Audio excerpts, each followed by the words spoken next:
Happy New Year, DK Sim fam. How we doing? Hope you're feeling good, feeling great, feeling sober, and ready for a big-time Saturday full of, well, a few Sims here today. But before we even get all the niceties out of the way and all that good stuff, I am with maybe the smartest man on the DK Sim fam. I'm just saying. I'll say it so he doesn't have to. I'm with my guy, Moose, Geoff Ulrich. How you doing, Jeff? I thought you were going to go bigger. I thought you were going to be like the smartest man in like North America or something. But I'll definitely take the smartest man in the DK stream pad. Even though it's not true, I will take that title anyways. Dude, you are looking young. You are looking clean shaven. Okay. And I'm very excited to be here with you in 2021. My first Madden Sim of 2021. I think it's my first Madden. Yeah, it is. It's all of our first Sims, spoiler. But no, man, thanks for the compliments. Yes, I am looking shaved. No, I'm excited to be with you here today on a Saturday, kicking off the 2021 DK Sim fam. All the streams are going to be doing with Madden, not going anywhere. We'll talk about that throughout the next week or so. We got playoff action next week, a whole slate, the most Sunday games in the history of 2021, I guess. But honestly, when's the last time you had 16 games on a Sunday in the NFL? I think last year. Last week 17, yeah. Seriously, it's weird how they do that, but that's nonetheless. We will get to it. We have a game here. We got the Jags and the Lions, so I'm sure we'll talk a lot of NFL. But when you look at this one, Moose, where do you kind of lean? There's no X factor on any team, so where do you look at this one? Man, I mean, yeah, these are two teams with low output for DK Fantasy. I mean, you got to look at the receivers. You got to think one of Chark or Golladay is going to go off here. We got weak secondaries. Golladay probably be the more highly owned one than Chark. I think that most people probably be looking to get exposure to Chris Thompson because of the floor. So I don't mind putting Chark in the captain spot and then going with Minshew, him in the stack. I think the other play you could do here, and I would just put a QB in the captain. Obviously, we're past lock, but I think like Minshew I would probably prefer Minshew in the captain spot. Whenever you get teams like with low outputs and not great wide receivers or running backs, I think the quarterback just becomes more valuable in spots like this. So I probably would have leaned Minshew with like a Chark as my two captain's picks. I like it. I will let you know. I did put a lineup in. We have like 60 people in the little DK. We got a gajillion in the free. I went with Amendola. I just throw darts here. I went Amendola in the captain spot, teamed him up with Stafford. Also got Marvin Jones. Actually faded Gardner Minshew. Have Chark, Thompson, Eifert. We'll see. Right. Eifert seems to be that guy that somehow scores. Him or Armstead. I don't know what it is about this Jaguars offense, but they seem to find their way into the end zone each game. The Jags use the tight end a lot. Like my boy James O'Shaughnessy was a massive producer in the old game, and Eifert's kind of taken over his role as like a solid, like actually really solid tight end in this game too. So yeah, both tight ends are kind of in play, like for cheaper receivers, because Hawkinson's averaging over 12 points too. So wouldn't shock me if the wide receivers could even bust in this spot, and then we just see tight ends get the touchdowns or something. This could be a good game though. Whenever you get two bad teams, I mean, could get a lot of points. You never know. See, I agree with you there. That's what I'm looking for there. Krusty Koff player of the game last time out was Tyler Eifert. He had the touchdown, get 5 catches, 67 yards. His ownership's always kind of up and down. Here we go. We got the kickoff here in simulated Jacksonville with M. Erica's team. The Jaguars taking on the Lions. Geoff Ulrich, Jason Rossi with you. We have an outstanding crew with us. Jim and Derek in our ops team. Madison, our producer, and Andrew on the ones and twos. Again, Happy New Year. Hope you all doing good. See you guys all in the chat. Growing in numbers. We see Scene Star, Fantasy Hawk, Cena, Pretty Fly for a blind guy. That's a great name. I'm in there. Crooked Teeth, Wesley. We get a run here. Big run. To start this one off, Moose. It is not DeAndre. Yeah, DeAndre's right. I'm losing my mind. I've fallen so far off the wagon of the Lions, I don't even know who their players are anymore. Yeah, that's right. You were like, you and I were talking about the Lions at the start of the year. And we're like, oh yeah, this is the team. This is the upset special, folks. Good God. I will tell you. Good to see you, Luke. Luke says, "Hey, Rossi. Hey, Jeff. Good to see you guys." What's up, guys? Hopefully, everyone had a good New Year's and stuff. And hit that like button for us. Let's get over like 100 likes here in the first quarter. Start 2021 off with a bang. I'm gonna hit that like. And I got to tell you something, Jason. I feel like a dummy because I feel like I really missed a good opportunity here. I could have let you do a Zoom call with my kids as Santa this year. I could have paid you to do it. Well, now we're talking. But no, I would have done it for free. I think I'm the one who dropped the ball here because you don't know how many people reach out. So I put a couple of pictures on like Facebook, Twitter, Instagram, Friender, what else other, I'm not single, but whatever the dating websites are. Anywho, MySpace. But a lot of people are like, oh, hey man, like, are you doing that? Like, hey, can you call my kids? Can I do a Zoom call? And this is on like Christmas Day because I didn't post it. Right. And I'm like, oh man, I felt bad. Like I had some really close friends that reached out like, oh, could you just quickly like record something, kind of like a cameo version? I'm like, all right, next year, I think I've decided this is going to be somewhat. I say that now, Jeff, but it was September. It was like mid to late September. I started growing it, and we'll see. Maybe I'll do it again. Maybe I won't. But I definitely next year will definitely take advantage for all the parents. And like I could have just brought them on to like a stream. Like you wouldn't even have to do like extra work. So. Anyways, I feel like I dropped the ball there, but that would have been hilarious. Oh, that was a nice punt. It was, and I will say the one thing I've noticed in these slight updates we've seen from Madden, some of the motions you see and the punting game I think has stepped up. So you can't roster punters, but if you could, man, they're killing it. Yeah, weak first drive there, but it's Chris Thompson trying to get them out of their end zone. I don't have the authority, and I'm not that guy. But Mars Brightburn, I would love to put you on pause for 10 minutes. How dare you? How dare you? I'm not even going to repeat what he said. Oh no! Oh yeah! That can't even be uttered. Yeah, I think that should be I think that's a pause. I know 2021 we're trying to start a positive. I think we're two more of the positive guys here.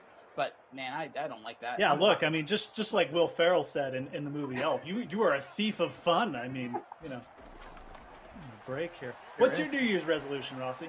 Oh, that's a great. Oh no, we're about to see a safety. There it is. Detroit. We are seeing a safety, and it comes on our guy Tyler Eifert as we. Oh no. Wax poetic, even though that's on Minshew. Weird throw there. Yeah.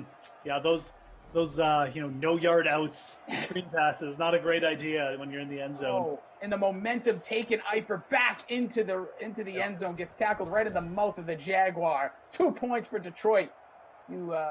I was toying before. We'll get to New Year's resolution in a moment. I was toying with the defenses in this one because, like you said, not great offensive outputs. And I was actually leaning towards Jacksonville, but if you were some of the, like I see SG saying needed that. So somebody got the Detroit Lions defense. Wow. Happy New Year, Madison. And I was like, Happy New Year if you're Detroit. But very, very quickly, I didn't put too much, I don't like to be over the top of my resolutions. In the past, I used to say, read a book a month. That was been mine for 10 years. And I never do it. I'll just be honest. So this year, it's more, I've said I want to be more consistent in things I want to do. So if I want to create more content for different things, do it. If I want to work out more, do it. Don't put specific pressure on myself of what that is. But if I decide to do something, be consistent with it, ride it out, fail. And that was the other thing, don't be afraid to fail. That was 2 things I wrote down. Very serious. I know maybe sometimes people put funny things, but those are my 2 things. Consistency and don't be afraid to fail. That's a good one. I feel like I wish I had that mindset earlier in my life. Don't be afraid to fail at things. Don't be afraid to screw up and make mistakes. A, you learn from them, but B, you don't, if you're afraid, you're not going to take chances, which you need to do in life to really progress and do good stuff. So I think that's actually a great one, man. I might even just include that on mine. Please, it's only the second? I think you have 30 days. I've 30-day notice. So. Look, I'm one of those every day should be your resolution guys. So. But I'm just kidding. Did you come into the year with anything yourself? Not really, no. My resolution is it's I don't really have one, to be honest. But I just like to ask people because sometimes you get good stuff from. I think I try to feed off people. Get good ideas from them. So I don't have anything specific. Just just keep grinding. Maybe get more sleep. Actually, you know what? Especially being a father and all the stuff you do and the job lifestyle you lead. It's easier said than done. But no, that would be something if we get a first down here from Detroit. Oh, my other New Year's resolution is to pick good picks for my turnarounds in each sport. I went with the NBA, went with the Hornets, so I'm feeling early prognosis looks good there. But after Detroit this past year, obviously we joked about, we teased a little bit of it. But yeah, we both big on Detroit. The offense looked good in 2019. Coming into 2020, Patricia with the pressure, you're like, oh, here we go. And there's a pass to Galladay. Yeah. Our mistake was trusting that Matt Patricia could actually orchestrate some kind of turnaround. I knew he was a bad coach before, but you kind of figure like, well, I still got Matt Stafford. You know, the division isn't that strong. But what a poor 3-year effort by Matt Patricia. I mean, it's one of the worst 3-year runs. Oh wow, why didn't you just keep running, Gundy? So did get down to the 5 there, but yeah, what a poor 3-year effort by Patricia. If that guy ever coaches in the NFL again, my God, someone's made a huge mistake. It's a real interesting point you say, Moose, because I want to be like, oh no, you're being hard on him, but they also came off of like a really good run with why's his name escaping me? Former Colts coach. Oh yeah, good God, what's his name? I can see his emotionless face. I know. I get. Somebody will pick Lovie Smith. No. There's going to be a run for a touchdown. That's going to be Jim Caldwell.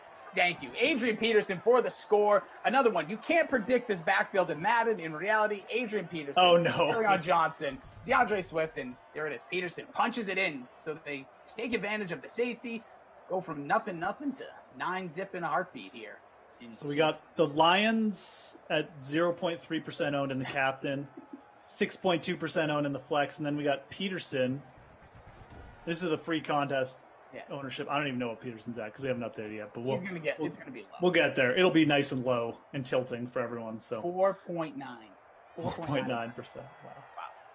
So big turn rate. If you put those guys in so far, the defense is feeling good. It's 9-0 here. Detroit, quick turnaround there after the safety. But so Jim Caldwell, who had runs to the playoffs, had Matthew Stafford looking as like good as he's looked. Yeah, he could throw the ball. We know that. But then they go to Patricia. They fire him. And they had a good year, I believe. I think they had a winning season the year he got fired. Yeah, you might be right.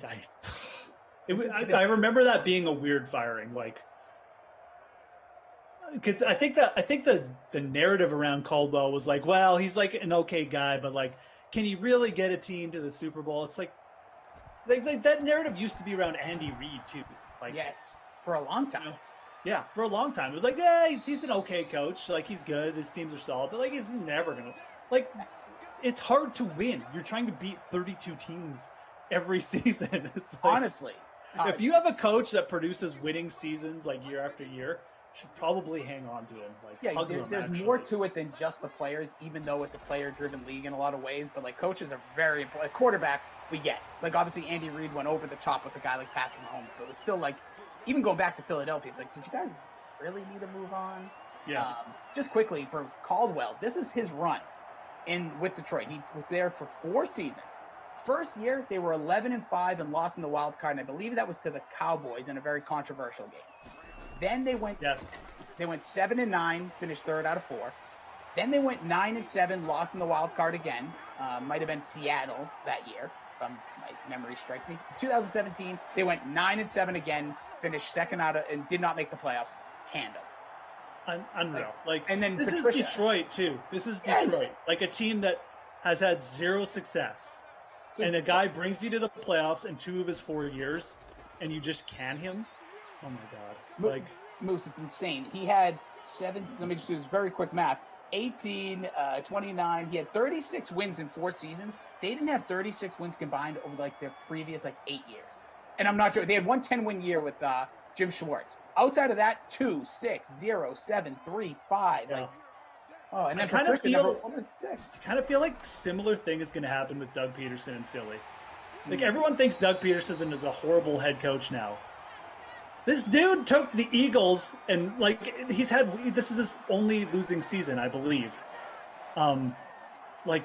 And now everyone's just turned on him, it feels like, in Philly. And I think it's a lot to do with Carson Wentz, but yeah, man, like, if Philly just fires Doug Peterson this year or something crazy like that, wow, it'll be a similar kind of thing. So yeah, man, it's hard to, there's so much media noise and stuff around head coaches.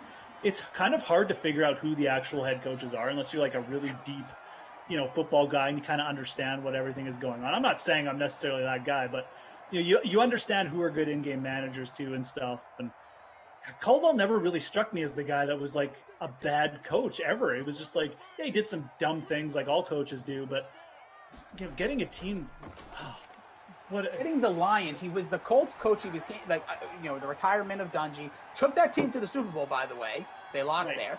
Then goes to Detroit, 4 years, 1 losing season. And it was a 7-9. That's not even like horrible. Like the Patriots potentially could be 7-9 this year, just for perspective.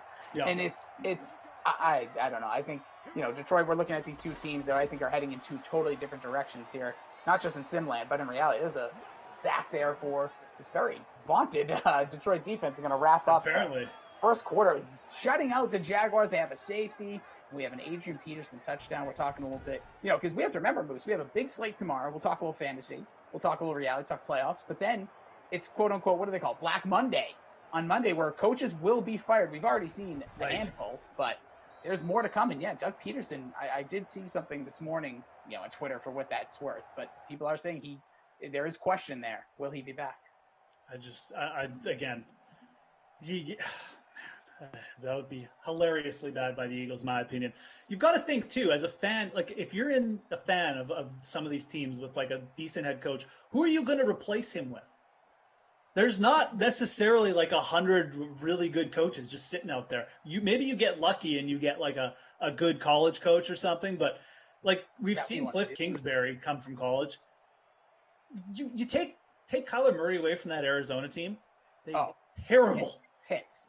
Yeah, honestly. So, like it's not all roses on the other side, right? Or however the saying goes. So, I don't know, man. I think the Eagles would be crazy. I do think Anthony Lynn needs to get canned. That'll be the one interesting spot I'm really looking at, because I think he does fall in the not a good coach, more Matt Patricia than kind of Jim Caldwell things. So we'll see how that plays out. That's the one spot I'm really interested in, the Chargers. I agree. PP Hooligan saying Peterson has lost the simple knowledge of an extra point, which is true. Listen, they're doing wacky things there, Philly, and I think at this point of the year, they're also trying this with Jalen. Yeah, exactly. Like, look, Peterson is a guy who understands the game. I know things look weird with like some of the things he does. He goes for it on 4th down a lot, but at least he's got a philosophy behind it. Like he's playing the percentages. It gets frustrating, and maybe it doesn't always work, but like that's also how he won the Super Bowl, by going for things on 4th down, by doing crazy stuff. Because over the long run, it does like lead to more wins. Oh my God, I can go. No, I thought he was going in there. Westbrook to the 2. By the way, while we're talking about this, the teams that you're fans of, do you want to see your coach return? Do you want to see your coach fired? Drop it in the chat. We'll chat about it, because it is interesting. It's just that time of year. Like we talked about Peterson. We're talking about obviously these openings, and do you want a chance on a young guy? Like if you're a Texans fan right now, I'm shaking in my boots because I don't know who do you want.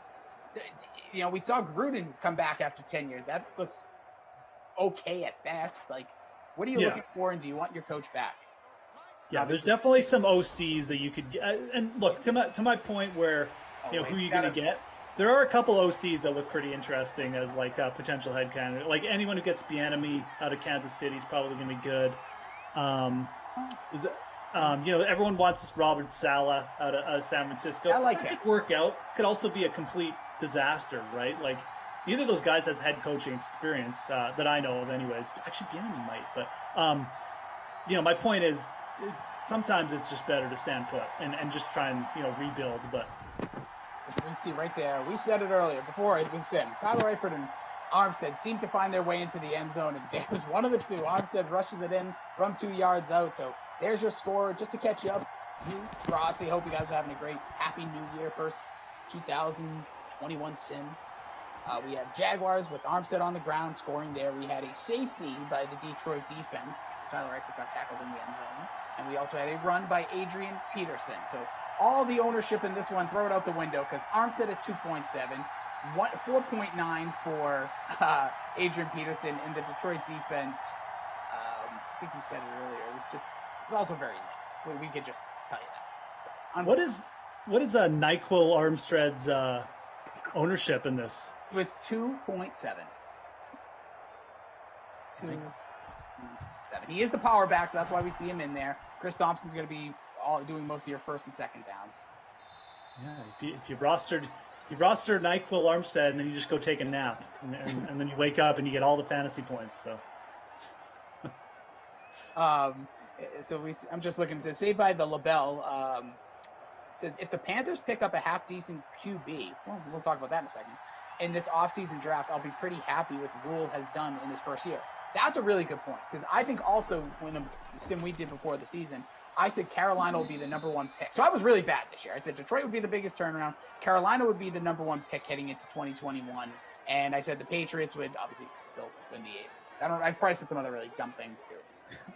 But with that being said, I disagree with that take. I think that Teddy Bridgewater's done beyond decent. I think he's been pretty good for them. I don't mind Bridgewater either. And I think the thing with the Panthers too, if you mix in Bridgewater with McCaffrey, I think you'll have a very like Drew Brees, Alvin Kamara situation going on, right? Potentially, like, and look, I think C-Mac is better than Kamara, so it might even be a better situation. I think you have the right pieces there with C-Mac. I think Teddy Bridgewater is actually a really good quarterback to pair with him. So, a guy who can make those short, accurate passes to him in the flat, which is really what you need. And you've got receivers who can kind of work in the flat too. So I agree. I think Teddy, I don't think the Panthers should necessarily just be looking to move on from Teddy. I think they need to build their defense, which they started to do this year. I think Carolina can make a move there. I think they'll need the Saints to kind of like break down before they can do that. But I think there's room there. Tampa is going to be an okay team, I think, for the next couple of years. But Carolina, I could see supplanting New Orleans in that division under Rule at some point. So we'll see. I agree 100% with that take, though. I think Teddy's the right QB for them for now, anyways. Yeah, he's got a 3-year contract. He's not the long term. If you want to draft a guy, that's right. Like, go and get it. They could draft a developmental QB this year. They probably should because QB is so important. But and we've seen it. Like, you can move on from these quarterbacks. We don't live in the days where a first-round pick, like in the past few years, Josh Rosen, Dwayne Haskins, like, move on. If you don't like what you see, if you don't agree with the positioning, the general manager at the time who drafted, then hey, cut ties, move on. Don't try to make this. Don't blame Gabbard to go with Jacksonville or some of these teams that just tried and tried and tried. It's like cut bait when you can, and we're seeing that now more in the NFL than ever. Look, I mean, when Bridgewater signed, I can't remember how much money he got, but everyone was like, wow, that is a lot of money. But and I mean, you say that with most sports contracts, but realistically, you look at some of the contracts other teams are saddled with, like Cousins in Minnesota, Wentz in Philly. Like you said, it's a 3-year contract. He's already kind of outplayed his contract in a lot of ways. If you get another good season with him and C-Mac, like that's going to be actually one of the best contracts, QB contracts signed over the last couple of years. Getting really good return. You're not saddled with them for long term if you want to move on after 3 years. It is a good move by Carolina. I thought it was probably going to be a pretty good move, but it's even worked out better, I think, just with what they got going on there. So, I agree with you there. Also, some news coming out of the NFL. We saw yesterday Alvin Kamara tested positive for COVID, which is going to be a real interesting situation if they don't get the bye, which, the Packers have a tough matchup tomorrow against the Bears. But on top of that, looks like Latavius Murray and basically the whole running back crew is they're going to be like Detroit receivers last week. It's just going to be, I don't know who to watch out. So I know you're going to be busy. I actually just see the reason I was late coming in, Rossi, is because I was doing an NFL show with Greg Ehrenberg on another channel. And we dropped the Saints news, or he dropped it on me right in the middle of the show. So Ty Montgomery is going to be the only active running back for the Saints tomorrow. So this is good DFS news, people. Yes. Ty Montgomery's 4K on DraftKings, but don't forget, Taysom Hill is still going to be active. That's a guy. That's a guy. So that's kind of what I was like. Greg was like, "Wow, Ty Montgomery's a must play." I don't know if he is because I really feel like Taysom Hill is going to be on the field for 50% of the snaps now. But it's definitely a weird situation for DFS. You can't play Taysom Hill quarterback, but you can play Ty Montgomery. So. Give me enough lineups tomorrow. I'll find a way to get Taysom Hill in a quarterback. Okay. I get weird with it. The few times I've done decent, it's been really weird lineups. So he's probably going to play quite a bit, but I still wouldn't start him over any actual QB. But Ty Johnson is the other guy in the Jets who's really cheap, 4,300. So you can play all the ties. You can play. I don't know. Is there any other famous ties we could play? family ties. I don't know, but yeah, it's definitely a tie kind of week 17. Yeah, just put on School Ties. We can watch Family Ties. We can just run through that. Just watch Alf. Has no tie with it, but I just like the show. Yeah, it says Andrew in the one says New Orleans can get the number 1 seed. He says, can they get it? The number 1 at all could help with COVID protocols. They can get the bye. Yeah, that's right. Oh, Ty Pennington, good drop there. Forgot about Ty Pennington. Okay. Yeah, the Extreme Home Makeover New Orleans Saints running back edition. Good stuff, Andrew, on the 1s and 2s. Smash the like. Got him. We got Madison. Everyone's loose, feeling good. Jim and Derek. It's Moose and Rossi with you. Yeah, drop some questions. Obviously tomorrow, if you're DFS wise, if for some reason if you're one of those leagues that goes to week 17 and fantasy season long, like stop that. I know the NFL, they thought this would lead to adding that extra playoff speed. There'd be so much more meaningful games. Well, Jason Rudolph's playing starting quarterback tomorrow, so that's all you need to know about that. Yeah, it should be an interesting week 17 as always. So, no doubt. Yeah, so there's plenty of stuff here. Obviously, we're talking a little bit about coaches, but let's look at some of these games. Obviously, thank you for the heads up on tomorrow with who's going to be playing running back, what's going on there for the New Orleans Saints with Kamara COVID test. Because this is the big part. Just to quickly paint the picture, I'm sure you talked about this too, Moose. This was on a Friday. So next Sunday, that window, that 10-day incubation, who knows, they might be stretching. Like, where is he going? Is he going to be eligible to play? Here is the Kamara situation. If the Saints play on Saturday, he's not eligible. If the Saints play on Sunday, he'll supposedly be eligible to play. So people are already reading into this. Like, well, the NFL is just going to randomly put the Saints on Sunday probably now. So that'll be interesting to see.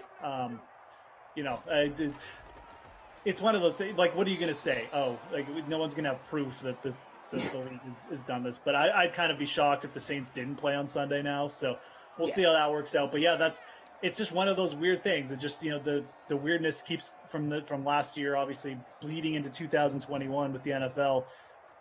But yeah, Kamara's not going to be eligible if the Saints play on Saturday, but he will be if they play on Sunday.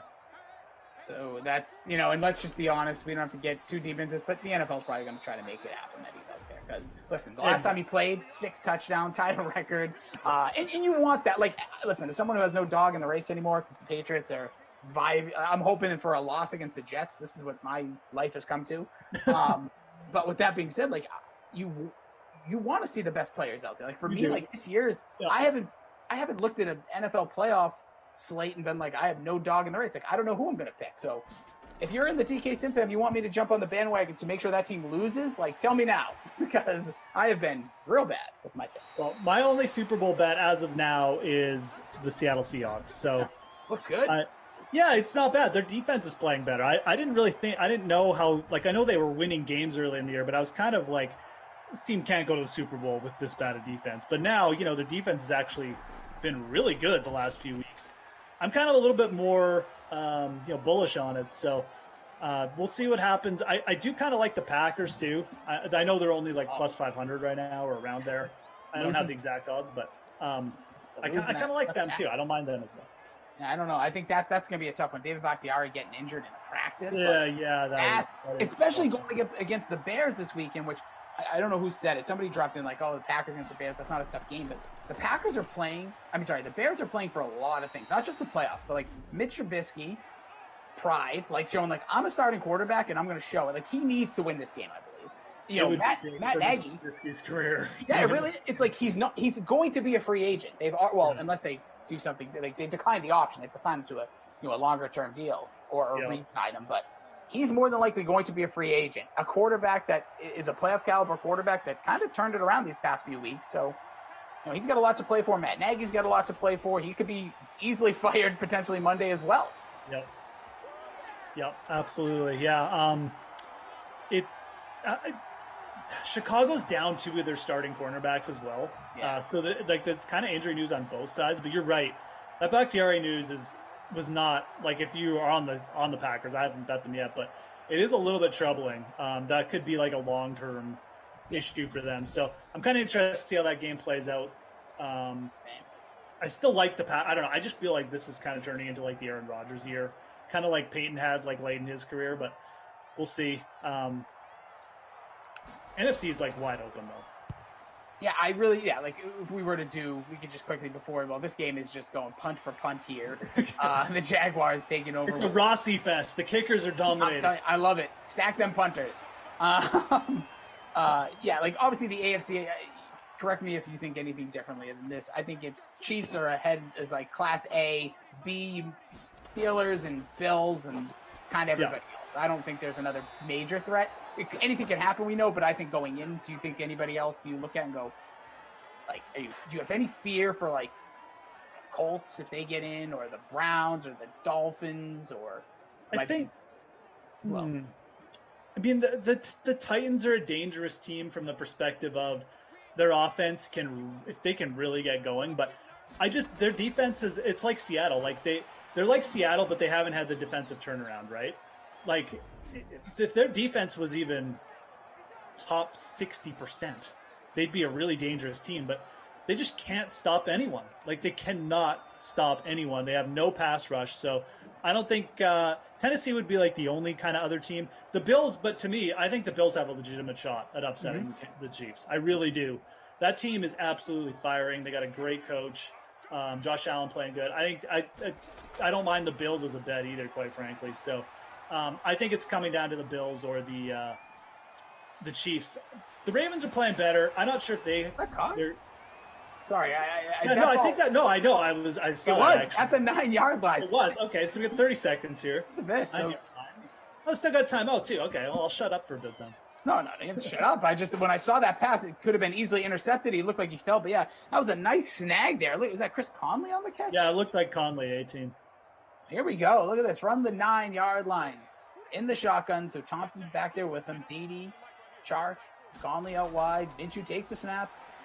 Throws to the end zone. Has a receiver there. It's a touchdown. That's Chark, I think. It is DJ Chark. First touchdown by somebody that's owned more than like 2%. Oh, man. I can't wait to see DJ Chark with Trevor Lawrence next year. We're going to get to that.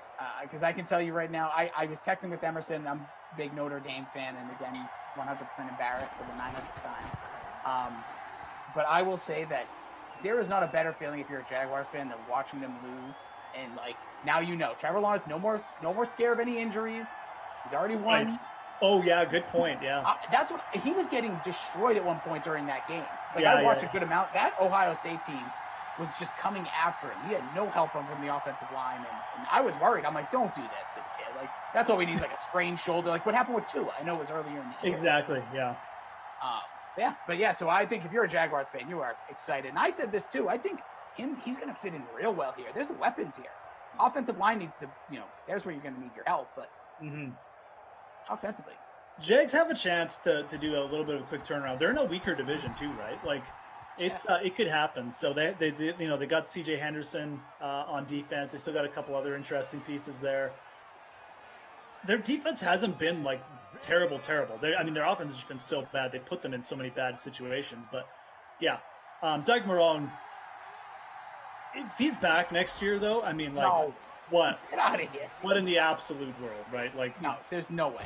No, it just can't happen.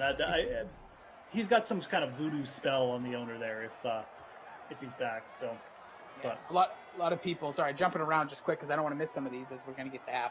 Somebody's saying, Derrick Henry needs like 225 yards to get to 2,000. Love to see it, and there's a chance. Like I hate to say it, and I don't think they're going to. It's not all superlatives. Like you saw Tampa Bay has said, like they want to get Mike Evans at 40 yards he needs because he'd be the first receiver in history to have 1,000 yards first 7 years of his career. Yep. I wouldn't be surprised if the Titans because they have to win. Like the Titans need to win the game. So I wouldn't be surprised if they try to go and just. I think it could be all Henry all day tomorrow, especially against the Texans. Yeah, absolutely. Henry's got a shot at that. I think for sure. I mean, Texans are absolutely horrible run defense.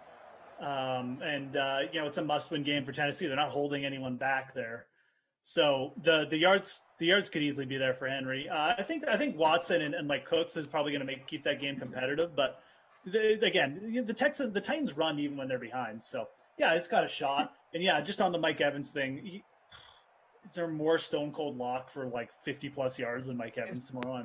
I mean, the first quarter. I'm telling you, I could see exactly the first drive Tom Brady watching for years and years here. By the way, no crazy stats in this game. Nobody really in a watch for the bonus just yet.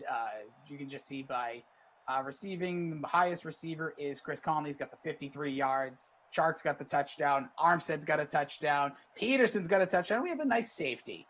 A little safety blitz here to kick us off on a New Year's edition or New Year's post day. New Year's the 2nd. I don't know. Is that what I'm going to call all year? I'm going to say that. What day of the year is it? It's New Year's the 312th. But anyway, yeah, we're talking a little bit of NFL action and things. But Tom Brady, like when Antonio Brown got signed with the Patriots, he literally just threw the ball to him. Didn't matter. Just kept tossing it to him. When Randy Moss came here, just tossed to him. I could see like the first 5-6 plays all designed to get Mike Evans those catches, and then because they're locked in their spot, so they don't really have to play their players. Yeah, no, absolutely. I think the Bucs are still going to try and put up a lot of points just because their offense like needs that work kind of thing. I think that's what Bruce Arians probably looking at. So there's some spots to be worried about. Like I don't know if the Bills are going to play their starters the whole game. The Bucs could be another team that rests starters after like the first half, but I still kind of like Mike Evans for GPPs tomorrow. He's going to be like 1% owned too, so I think he's an okay play. He should, like we said, I mean, at the very least, you're a walk for like 50 yards. So. It's got like he's automatically in my lineup. Like I've already said a few, like he's there because I just think, like you said, like they're going to be looking at him even if he doesn't mind it. Yeah, even if they don't play the foot, like you said, I even could see a quarter. Maybe a quarter and a half, depending on how the game script kind of goes. And there's a sack by Detroit. Detroit's defense today is unreal. They've given up 2 scores, but they're all over it. The defense, they have the safety. But, yeah, because I'm looking here, just trying to see if there's any, because they're playing Atlanta, who they've packed their bags. They know what they're looking for. And even if Atlanta has, again, the Buccaneers are that 3 spot no matter what. Like, there's nothing that can move for them in the NFC. Exactly, right? So, we don't think that it's a good matchup. It's almost as good a matchup as last week against Detroit, and Brady's playing well too, right? I think that's the other thing, right? So, the only worry is that they take Evans out after he gets like 100 yards or something. So, I do like Justin Jefferson in that range on DraftKings as well. I think Jefferson's 76, Evans is 75, but you can kind of play both because there's a lot of value at running back now. Montgomery, Ty Johnson. There's some good mid-tier options like Alex Madison, DeAndre Swift. Those guys are in play. So you can definitely play the high-end wide receivers, like 2 or even 3 of them this week. Yeah, I was looking at because, again, you mentioned Buffalo. Like, even a guy like Gaskins to me is someone to be interesting because I don't know how much you want Tua. They have to win to make the playoffs. We already know Fitzpatrick. He also tested positive, so he's not out there. So another guy that should be, fascinating. And then there's that odd Ravens backfield. I don't know what to do with. I've tried a couple times playing lineups and rostering like Gus Edwards, who plays well but doesn't get the carries. Then there's Dobbins, it's just weird workloads they have there. And that team's found a way to win these games, but they're just not necessarily great for your daily lineups. Yeah, exactly. Dobbins is interesting. Coach definitely likes him. So, going up against the Bengals, and it's a good matchup. I don't know if you necessarily need to go there this week. I just think there's better options, but it's kind of interesting. The Ravens have been running up the score lately. Like I said, they're kind of a danger team too right now. I mean, they could be going on a little bit of a Cinderella run after everyone wrote them off. So I think if I was rating like the teams in the AFC, now that I think about it, I would probably go Bills second, but then I'd probably put the Ravens third. Like I'm not convinced on the Steelers. Colts kind of meh. I talked about the Titans. I don't think they have anywhere near a good enough defense. So I'll probably put the Ravens third there. Yeah, and it's kind of like the same situation with the Seahawks, right? Like they're clicking at the right time of the year. Yeah. Like the Ravens have gotten good in December. The Seahawks defense has gotten nasty here in December. Matthew Stafford just had about 4.5 hours to throw that pass and makes a completion to Galladay. As we have 6 minutes left here in the third. It's Moose, it's Rossi, Madison, our producer, Andrew on the 1s and 2s, Jim and Derek. Happy New Year, DK Sim fam. Smash that like.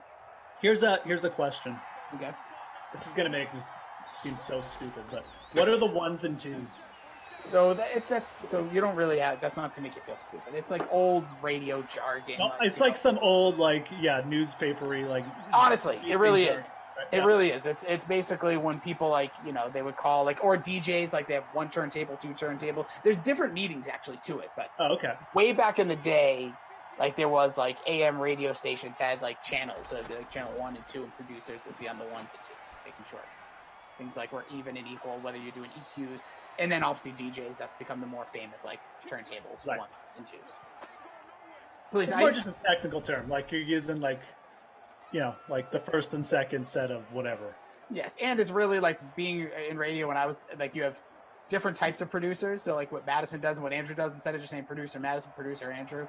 I don't know who started. Probably Koff because he's really corny. So, but we followed it along.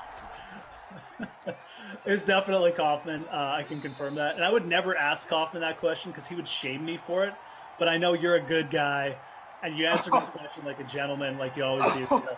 So. But the thing is, like, I'm legitimately one of the only people in this rotation who like doesn't have some kind of like TV or producing background. Like, I've never been involved in like outside of like just getting me beamed into a production. Like, so I legitimately don't even know like terms like that. So I'm showing my ignorance, but thank you. You're not showing your ignorance. You're learning, like we all are. That's one of your New Year's resolutions. I'm learning. That's great. Oh, that's one of my favorites. So sometimes, Ralph Wiggum, let's say. Very quickly, I will just say, sometimes my son, he has like a lot of bangs, and we call him Ralph Wiggum. So we'll just watch just some great YouTube clips of that. And I'm learning. My wife will honestly say that to me way more times than she should, but great stuff. Also, I'll just say, if you did ask Coffee, it would have went something like this. Geoff, in radio, which was established by the Marconis back in the 1st century, there was a man by the name of Steve, and he used to create the way that radio would transmit out. I won't get into all of it. There's satellites, there's towers, but Geoff, what they did was it's kind of funny. What they did was they would have a guy who would have 2 channels. Think about that, 2 channels in like 1622, and he would work on them, and he would tinker with them, and so he was the first 1s and 2s. It has then evolved into DJs, like hip hop directors, DJs, and we're almost saw an interception. But yeah, so then they decided that they should call the DJ booth having not 1 single turntable, Geoff, but 2 turntables. And that would be the 1s would be on the left side, and the 2s there would be on the right. So that's where the 1s and 2s come from, Geoff. Be better and know that. Thank you. Oh my God, dude. Something. Yeah, thank you. Madison goes, then 30 minutes later. I couldn't even, 30 minutes later, as I'm like legitimately asleep on my table. I still don't know what the 1s and 2s are because I tuned all of it out. But yeah, I can't even, that's like the perfect dichotomy of the difference between asking a normal person for an explanation and asking Adam Kaufman for one. So perfect. Well, I'm glad you asked, Geoff. And again, like you guys can't see the Zoom chats, but Koff always does this thing when he's about to tell a story, kind of like leans and gets like comfortable, like he's a grandpa. All right. So, yeah, anyways, listen, we're having fun here. Oh, there's Matthew Stafford, throws it, field goal is good. That's like the old MTV. If you remember back in the day, they used to have all those like rock and jock sports. They had a football one that was very short-lived, just like the baseball one. Basketball was their most famous, but they did have a football one where you could throw the ball between the uprights for points. Good old days. Speaking of our guy Matthew Stafford here, Tom Pelissero just tweeting out saying that with barring any setbacks overnight, so if he sleeps okay, it looks like he's going to play. Matthew Stafford, the gamer, is going to play tomorrow with like a bad back, bad ankle, bad team, bad coaching staff, bad attitude. It's insane. I mean, Matthew Stafford is like, it feels like he's going around on a wheelchair every week because he's so beat up. And yet the Lions are like, yeah, it's okay. We can play this guy, you know. Like, I think at this point they're just like, well, he's not going to be here next year, so let's just destroy him every single way we can before he leaves. Like, honestly, that's kind of what it feels like. What purpose does it serve for the Lions to play Stafford tomorrow? Is that touchdown? That's a touchdown right there. The Hawk. Look at that. The Hawk getting in there. Look at it, ripping open a little Superman. A little shout out to Cam Newton. Dude, he doesn't throw touchdown passes, but look at that. Detroit's going to take the lead. It's going to be 16-14, just like that. Yeah, Fantasy Hawk is right. I foresee a situation with Stafford where he like plays 2 series again, and he's like, no, the pain is too much. Like, yeah. I will just say, 2-pointer too, Rossi. Wow, look at this. I'm talking to the chat. If the Thunder don't get you as a question, I was going to type, but if the Thunder type out your question again, Geoff will answer it. I apologize if okay. He's been very, very upset with me. Was that Danny Amendola? Nice. He's my captain. So here we go. We got a 17-14 game. Smart with 2:41 left in the third.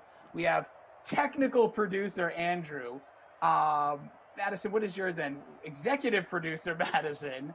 Jim, the executive of ops, and Derek, the technical operator of ops, with Moose and Rossi here with you. No more ones and twos. We're throwing it out. There we go.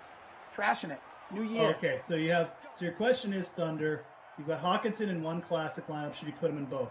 Here's my answer. I don't mind Hawkinson. I actually like Noah Fant better. So if I was doing two lineups and you wanted to use that range of tight end, I would use Fant in one. I think he's got better upside. He doesn't have, Luck isn't a good QB, but the matchup is so good that, Fant is averaging 9.5 targets over his last two games. You might get a Mr. Blau situation in Detroit, where David Blau is coming in late in that game. So I prefer Fant, but I don't mind Hawkinson.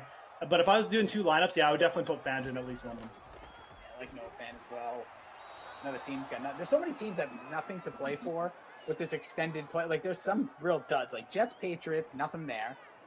You have Vikings, Lions, nothing there. Yeah. You got technically Falcons, Bucks, nothing there. They can argue. NFL can fight me later.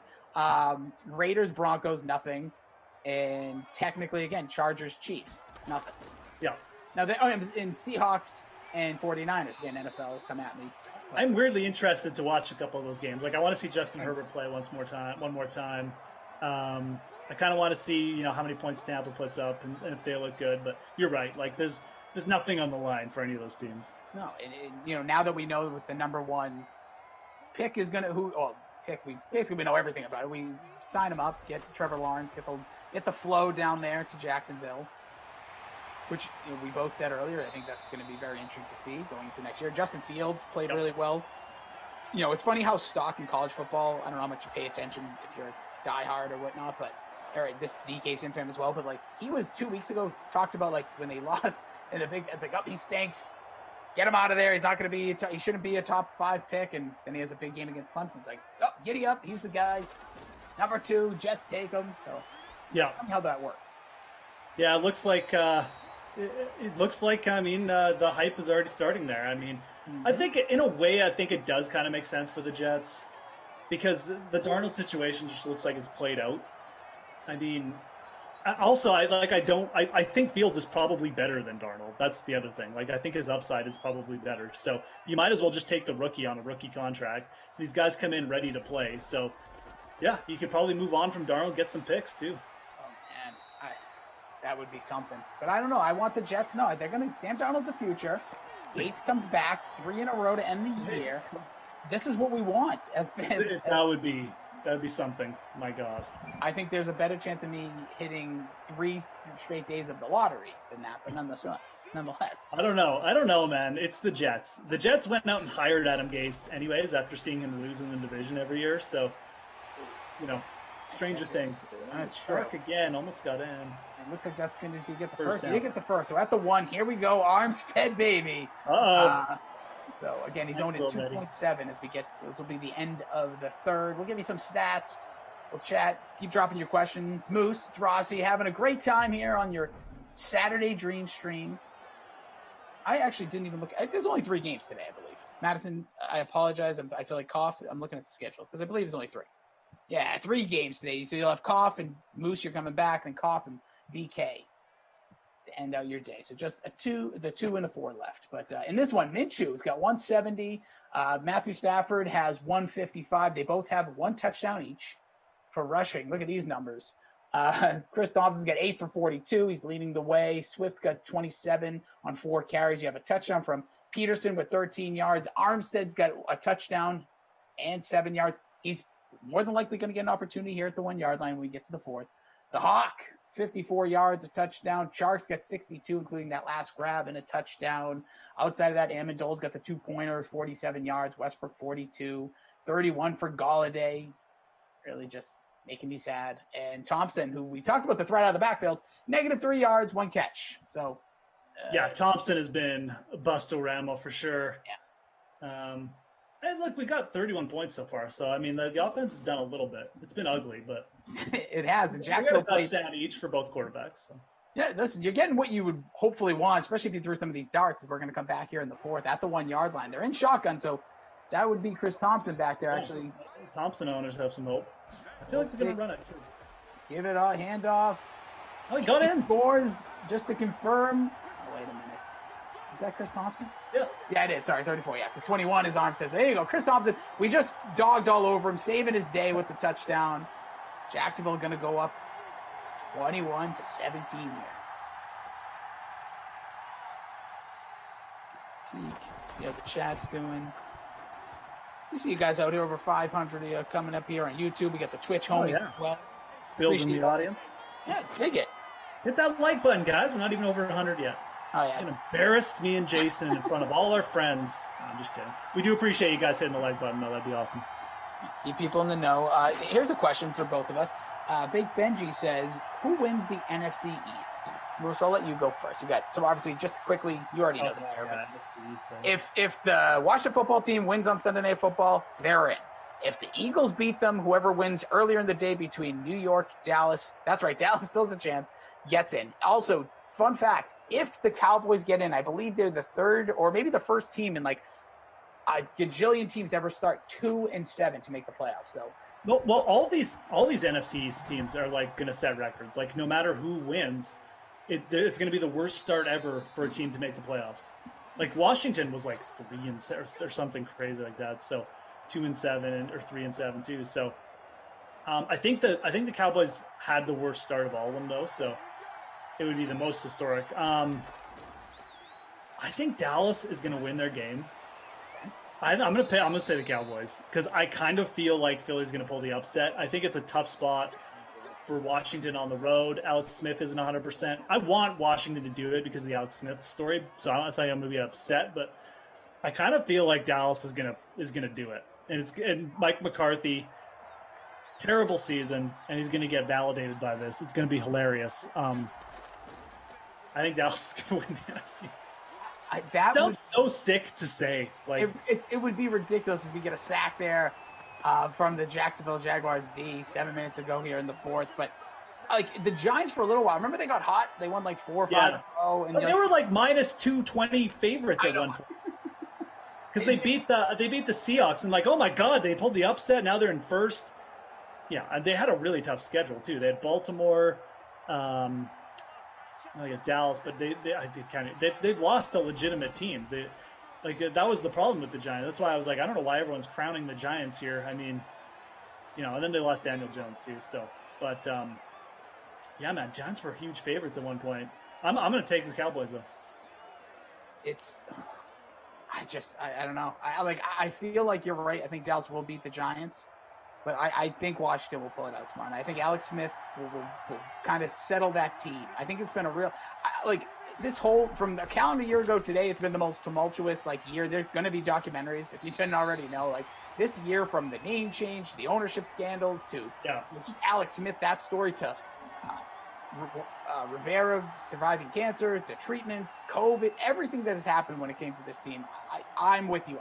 My heart is going to be there for Washington football fans, Washington football team, Alex Smith hopefully getting that start. Because if it's Mr. Hankey the Christmas poo, I don't see things going so well. Even though, is that the team he's on? I don't know. I just need to say his name. Is he their backup? Is he their plan right now? Yeah, no, that's right. Yeah. I knew he was out there, but another great punt. Whatever. I don't even know how to pronounce the name. That's kind of why I'm picking Philly. Philly's played pretty good at home this year too, which I think is troublesome, and they got Jalen Hurts in there. Washington's defense is real good though. The defense could literally just pull like a ramp. Oh, big run here! Holy smokes! Is that NyQuil? It looks like it is NyQuil for 98 yards. Oh my God! They put the power back in at the 2, and I'm not talking about their own. I'm talking about the opposite. 98 yards. This guy, just sign him up for the Krusty Koff 1s and 2s player of the game. Now, is he at the bonus? He is at, yes, because he had 7 yards prior. Okay. I was going to say, because I couldn't remember how far his other touchdown was, and he hasn't had that many touches. Hits the bonus, second touchdown. Oh, my God. 2,000 in the contest. In the captain at 0.1. He's owned in 2.7. 2.7%. It's 2K. Yeah, 105 rushing yards. Like I said, I went between him and Eifert, and I went with Eifert, and I'm not feeling good. Yeah, man. Look, he is the listed power back. I know guys are like, wow, why is Armstead scoring touchdowns? He's the power back. I mean, they are going to give him some carries, so at some point he'll rip something off like this. And look, it's the Lions, so yeah, that's crazy, though. That's the longest touchdown I've ever seen in this game. So, wow, that was crazy. Crazy things always happen when I'm with you, Rossi. We saw like the 400-yard Lamar Jackson rushing touching game too. Yeah, that was like a month and it was right before Thanksgiving. Yeah, that was nuts. Rushing. Yeah, they just never, and it didn't even start that good. It was like only like a couple in the first, and yeah, that was a crazy game. Now we're seeing the Armstead game. Armstead trying to show out here. He's new year, new him. He was supposed to be the lead back for Jacksonville at the start of the year. Everyone's like, oh yeah, draft Armstead. And then he got on the COVID list, and James Robinson showed up, and I don't even know what Armstead's doing, if he's on their practice squad or what. Oh, he's away from football after week 6. I actually looked up because I was a James. Oh, right. He had COVID complications. Yeah, he's the one player in that, again, don't quote me on this, but what I read at one point, but he was like the one athlete of all the sports that has gotten COVID that wasn't like a, I don't want, lack of a better term, like a 10-day, 2-week kind of off back recovery. Yeah. And there are stories out there. Again, he seems like private. He's not, and I don't mean this to sound rude, but not the most famous. So it's not like everyone's knocking down their door. But there was a story out there that he does have some, maybe things that people didn't know about, whether it be asthma or things like that. Again, I'm reading stuff that I read, so I'm just telling you. But yeah, it was a very fascinating story. Somebody that, hopefully we obviously wish the best to, having fun here in the Sims. But yeah, he's. Oh, for sure. Yeah, no, I had forgotten that story. You're right, though. Yeah, he was dealing with COVID complications. So hopefully he's able to come back and be a part of the Jaguars. Absolutely. It's going to be an interesting team. But again, you mentioned James Robinson, and while we're talking about this, there's a guy that, I know he deserves much more love than he has gotten, I think, in the NFL for this crazy year. Undrafted guy, setting all the records for an undrafted running back. I know Herbert's going to win that Rookie of the Year, but I just hope that he gets at least some form of love from the media when those awards come out. Tua was good for a little bit. He's kind of faded off. Obviously Burrow with the injury, but who else? He's got to be the second. I know Jefferson also has been really good in Minnesota, but I still think the impact that he has had for this team has been incredible. Yeah, Robinson's been real good. Definitely a player, UDFA. You always love to see those stories too. I feel like there's a lot of, especially at the running back position, guys who just when they get an opportunity can really make a difference. So it's definitely an underrated story. If he'd been in any other team doing this, he'd be a massive story. But really consistent, putting up yardage, working in different situations. So it's a good find by the Jags too. I mean, cheap running back. I'm sure they'll draft someone else with them, but at the very least, you've got a guy you can count on there. So. It's a good piece. Like I said, I don't think the Jags situation is as bleak as maybe their record suggests. I think they get a new coach. A lot of it's just the coach. I mean, get a new coach. He's starting Mike Glennon over Minshew, and they were trying to lose. There's no doubt when they did that. There's no doubt, and I don't have any problem with that. I mean, I think that's the whole reason they brought Marone back this year is so they could lose. So, and again, I don't have a problem with that. But to my point, I don't think their future is that bleak. I think they have Henderson on the defensive side is a good draft pick. So, yeah, interesting to see how quickly they turn around. Yeah, we're going to be a stop there from this. Now, look at this all jacked up Jacksonville defense. Jacked up Jaguars. four left. That's the big thing, as we mentioned. Defense left to be it. But just one last thing for me about James Robinson. He was a great running. He was kind of consistent in the beginning of the year. Not watching his games. Then I watched a couple Jags games. He's pretty electric. The kid can move, and he also he learned to catch out of the backfield. That was not a big part of the game early, and you've seen that. So I think he is definitely someone as a Jaguars fan or as fantasy going into next year.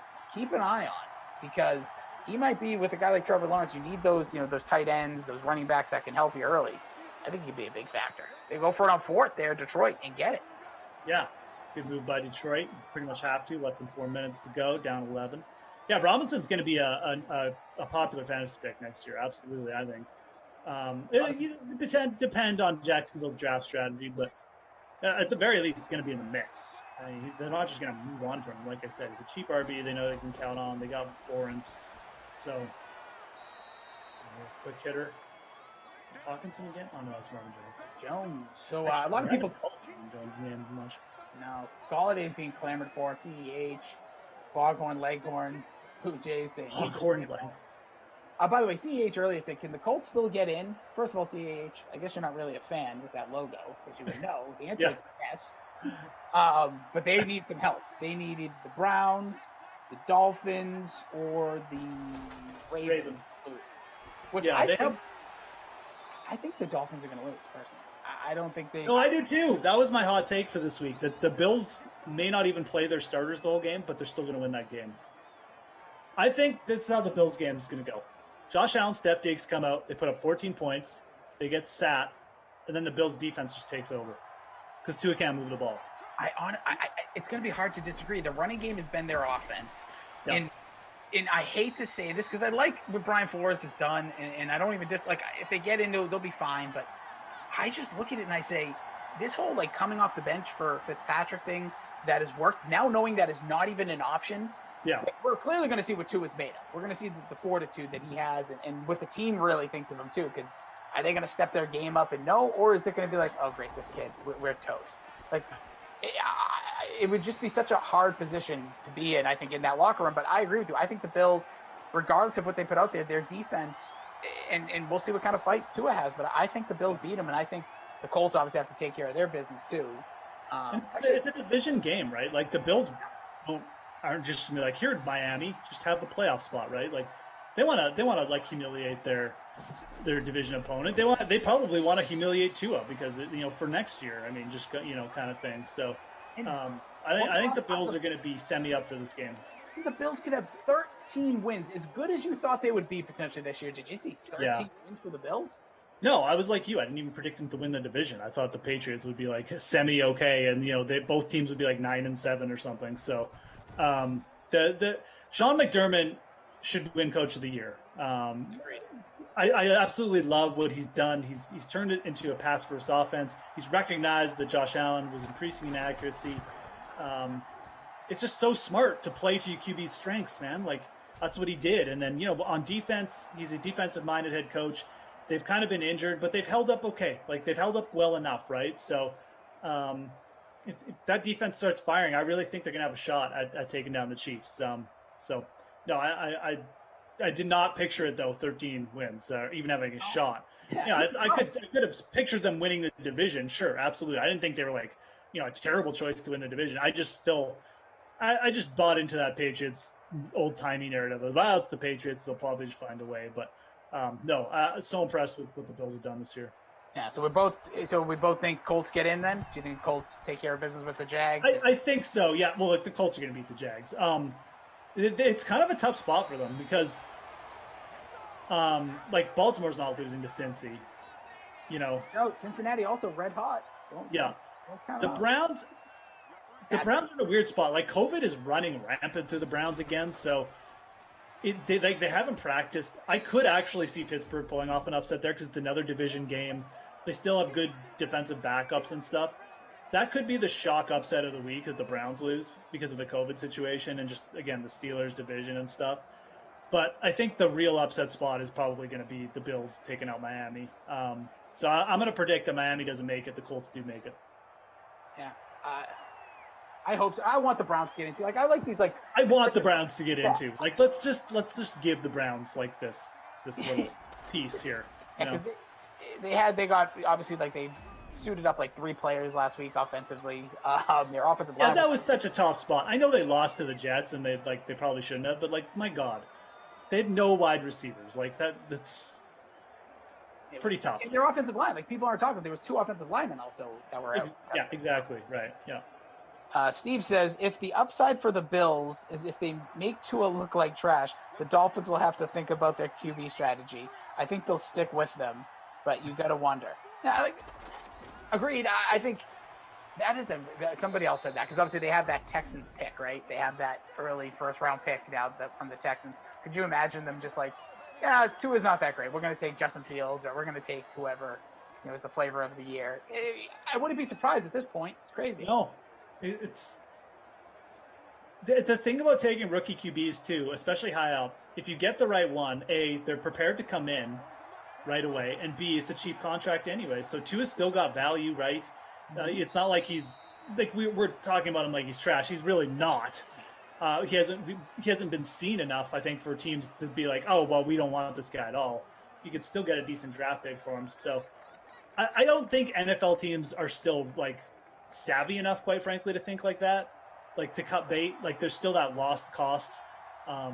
It's like the fallacy of whatever, I can't even remember the correct terminology, but buying it like lost value or whatever. Like people don't cut value quick enough, and the NFL is very much in organizations they don't do that. They don't cut away from bad choices like quickly, and they try and hang on and make things work because they don't want to look bad, right? So I don't think the Dolphins will take that strategy, but they probably should if Fields is there. So.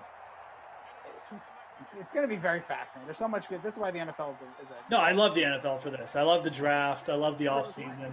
So much drama, and a lot of, like I said, a lot of the organizations just don't like they make like boneheaded decisions, like the Texans trading DeAndre Hopkins. Like what the like it's intriguing from a. It's going to happen again. Move. Oh, there'll be stuff like that. Especially this year with the cap going down, is we're going to see. Clock tick down to 0. Jacksonville gets the win, 28-20 over Detroit. Turned into a little bit more of an action-packed game and some fun moments here. Armstead with that long touchdown. You had a safety to start.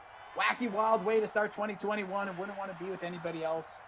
Geoff Ulrich, Moose with me. Again, we have a great staff. We'll get to him. But in this one, Moose, was the Jaguars. So, we can look at the stats. We'll do a quick rundown here. But get your mind really racing to who your player of the game. Maybe more interesting to me might be who you choose as your babysitter Billy, not my ones and twos award. Look, do you want the player of the game now or? People know the stats. They see the contest. I stunk in my contest. I'll talk about that in a second. Yeah, stats. Look, we had like one touchdown from each quarterback. We had the safety. The big news, look, and we're going to talk about this guy anyways. The big news is Raquel Armstead. 3 carries, 105 yards, and 2 touchdowns. How can I not give this guy the Krusty Koff player of the game? That's an insane performance. He averaged 35 yards per carry, Jason. Come on. So he's the player of the game at 6.5% or 6% ownership, whatever it was. It's 2.7. 2.7. So that, I completely agree. What about your babysitter Billy, not my kid award? Yeah, so this one's a little bit tougher. We just had guys kind of spread out. I was going to go with Chris Thompson, but he got in the end zone. So in the fourth, he got up to 60 yards. Galladay got up there. Chark got points. I'm going to do it to you. I'm going to go with your boy Tyler Eifert. What do you have? One catch? I think it was the catch. He might have more, but he was the one who caused the safety. Eifert had 5 for 16 yards. Get out of here. And was tackled in the end zone for a safety. 5 for 16 yards. That's terrible. And he got to, he wins it. He's the DFL.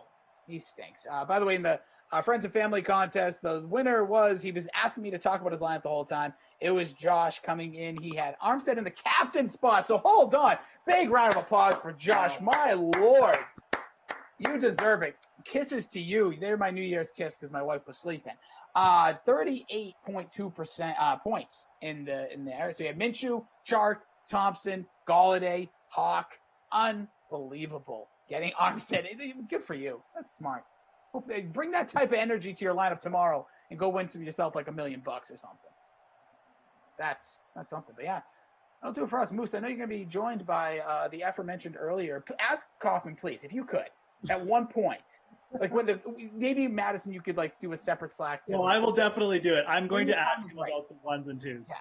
When he mentioned, and if the time is right in the game, I don't want it to be forced. I'm not trying to. Oh no, I'm going to work it in there. And the one thing about Kaufman is sometimes he watches these sims, so he could be on to me. But I'm going to hope that he slept in or something, or he's watching one of his weird movies and he just skipped this one. So I'm going to work it in there, and then we'll be able to, the next time we do it, we'll be able to talk about how accurate And if he does, you have to tell me if he does this. Now, you guys are going to see me do it, but you guys won't see if he does. He does this thing where he turns like this. Oh, yeah. And then he like, back in the J. And yeah, but no, it'll be fun. Love Koff. He's a goofball. That's what we do here. We like to have some fun. And again, hope all of you guys had a great time with us here and had a great, safe New Year's. And hopefully, like, if you were anything like me, you waited a very long time for any form of like Chinese food or something, because it was a good sign to me, though, that showed that people were not gathering too crazy. But with that being said, give it up for our guys, Derek, and I already forgot who else was in ops because I'm a jerk, and they scooted on me. Madison, our producer, and our technical... the ones and twos, people. The ones and twos. The one and the two of the twos and the ones, Andrew as well. So good stuff from them. Moose, I know you're tag team with Koff, and then Koff will be with Brandon the rest of the way. But thanks, man. This was a lot of fun. Great to see you. Yeah, absolutely. Nice to kick things off. You're right. I can't believe, I don't know why I spaced on that. Sorry, it's the first sim of 2021. It's historic. Just breaking records like usual, me and Ross. And I will say, I thought it was the third all day. So take that away. But you guys enjoy the rest of your day. Enjoy Moose and Koff coming up. Have a great day on your Sunday. Make sure you subscribe over here on YouTube. Smash the like button, that we know. But hit subscribe. Tomorrow there'll be a lot of stuff going on. It's your second screen. With everything that DraftKings puts on, and always gives you the reminder to set your lineup. But I will be back with you on Monday. I think it's 6 with Clash. Koff and Moose will have you the rest of the way. We will see you guys in a little bit. Stay positive. Set a resolution that you can actually do, and stay hydrated, my friends. See you later.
All right, everyone, welcome back in Dream Streamers. Geoff Ulrich, Moose, I'm Adam Kaufman. Hey, Happy New Year to all of you, most especially you, Geoff, because you're the one who can directly respond. That's true. Happy New Year to me. I'm excited for 2021. I'm excited to be here for I'm doing the first two Sims of 2021. This is great. So hope you had a good one, buddy. And we got that. Well, this should be a better game. I mean, we had the Lions and the Jaguars in the first one. So Seattle, Washington. We should get some better football here. We do have Dwayne Haskins Jr. Oh no, wait, they made the switch to Alex Smith, didn't they? I don't think so. Dwayne Haskins, Jr. Yeah. Not on the team, but in Simland, he is the starting QB still. Hey, you know what? In the next Sim coming up, Le'Veon Bell is still a Jet, so you pick and choose your spots, I suppose. But that in mind, because we are going to kick off this Sim here in a moment, did you get in the free roll? Do you have a lineup? No. You are the worst. The absolute worst. You know, you ask someone to do one thing to get your 2021 started. Here's my lineup, fam. And I don't care. We'll see how it goes. Russell Wilson, the captain spot, because in this matchup especially, you just gotta. And then I do have Dwayne Haskins, J.D. McKissick, Greg Olsen, Dontrell Inman, and Philip Dorsett. Those last couple kind of punt plays. We'll see how it goes. Savings, salary savers, if you will. But I'm excited. Mike Bizzle's excited, says in the Chat Kings conference room. I've had great luck with the matinees. Hopefully it will continue. This is, of course, the Madden Matinee. We have producer Madison producing, so it's only fitting that we have Madison's Madden Matinee. Geoff Ulrich, Adam Kaufman, Drew on the ones and twos, Derek and Jim and the Game Ops crew, and heading to virtual FedEx Field. Thank you all for hanging out here with us. We appreciate it. How was your New Year's? I imagine tame, given the situation we're in. Oh, yeah, it was super tame. I think I did manage to stay up before midnight, although I can't actually confirm that because I can't remember because it was 2 days ago. But, it was fun. Got some ice cream.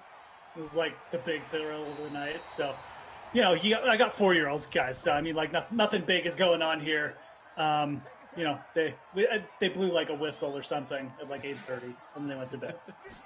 Well, knowing you as I do anyway, I imagine as we got our first completion here, only seconds in, all the way out to the 46, so Haskins picks up a quick 20 and a 1st and 10 on the way. That catch courtesy of Dontrell Inman, who has one touchdown in Simland, 10-plus points, 4 times. Real life, he's on the Washington practice squad now after appearing in 9 games this year.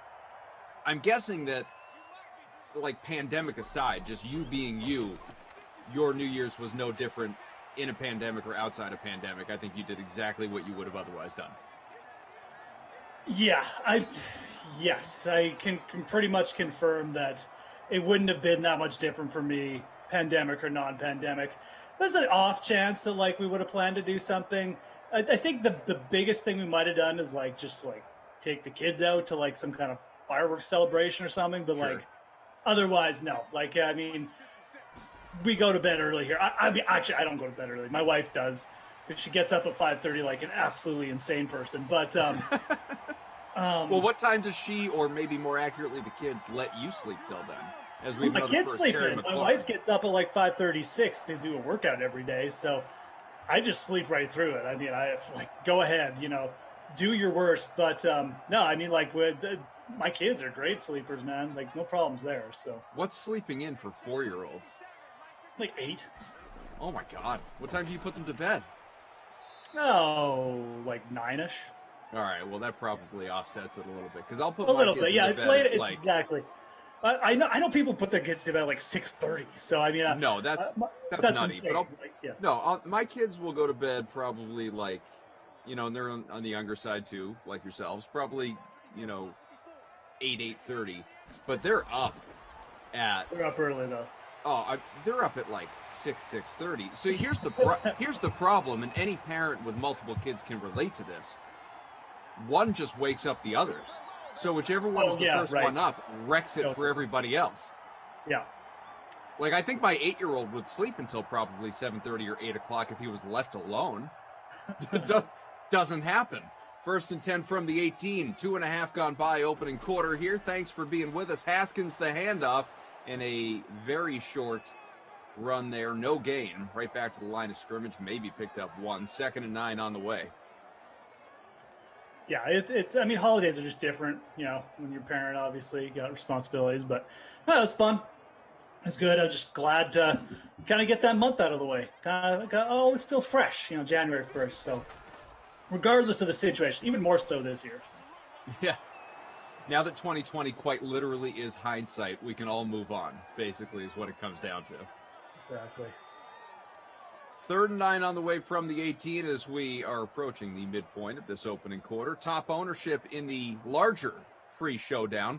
Russell Westbrook, no surprise, about 91% owned. If there's any surprises that it's not higher. J.D. McKissick about 60. DK Metcalf 53 and change. Greg Olsen 51. And down at the 1, Washington, Another big pickup by TMC. 1st and goal. Couldn't get all the way in. How fitting that we go there because Terry McLaurin is the 5th most owned player at about 41%. Yeah, I was just about to say he's around 41% owned. So people were going with a little bit of the stack there, but I mean, Dwayne Haskins, that would have been big for him. He's not in the top 5 ownership, so that would have been a big touchdown for Dwayne Haskins owners, or if you stack both QBs. Oh, they're going shotgun actually at the 1. They could still run out of this formation. Let's forget Haskins keeps it and passes back of the end zone. Got it! Touchdown! Hey. Dontrell Inman, just the 2nd time in Simland. So every once in a while, a punt play works out.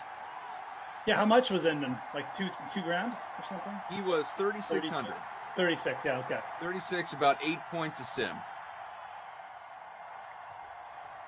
Like I said, Fantasy Hawk is celebrating. I know that because he wrote earlier when I gave out my lineup. He said, Kaufman, we got the exact same lineup. No difference. Oh, really? Okay. Yeah. What's that? That's actually pretty funny. So Inman he's a wide receiver 3. So definitely should have been on the radar anyways at that price with those kind of numbers. But if you used Inman and Dwayne Haskins Jr., that's a great start if you got both QBs. Because everyone's got us. Folks, smash that like button while you are hanging out with us here on YouTube as north of, about 300 are, which, let's be honest, kind of tame. Tell your friends, tell your family, get on in here, celebrate with us. It's a dawn of a new day, a new year. It is 2021, the same old game, though, Madden 21. And, of course, we have a big Week 17 upon us in the NFL tomorrow. For Washington, a huge game on the way. For Seattle, not one to scoff at either when you consider playoff seeding and that sort of thing. Tied for 2nd with New Orleans in the NFC right now, but of course going back to the playoffs for the 8th time in 9 years. Bit of a dynasty there for Seattle under Pete Carroll. We know that.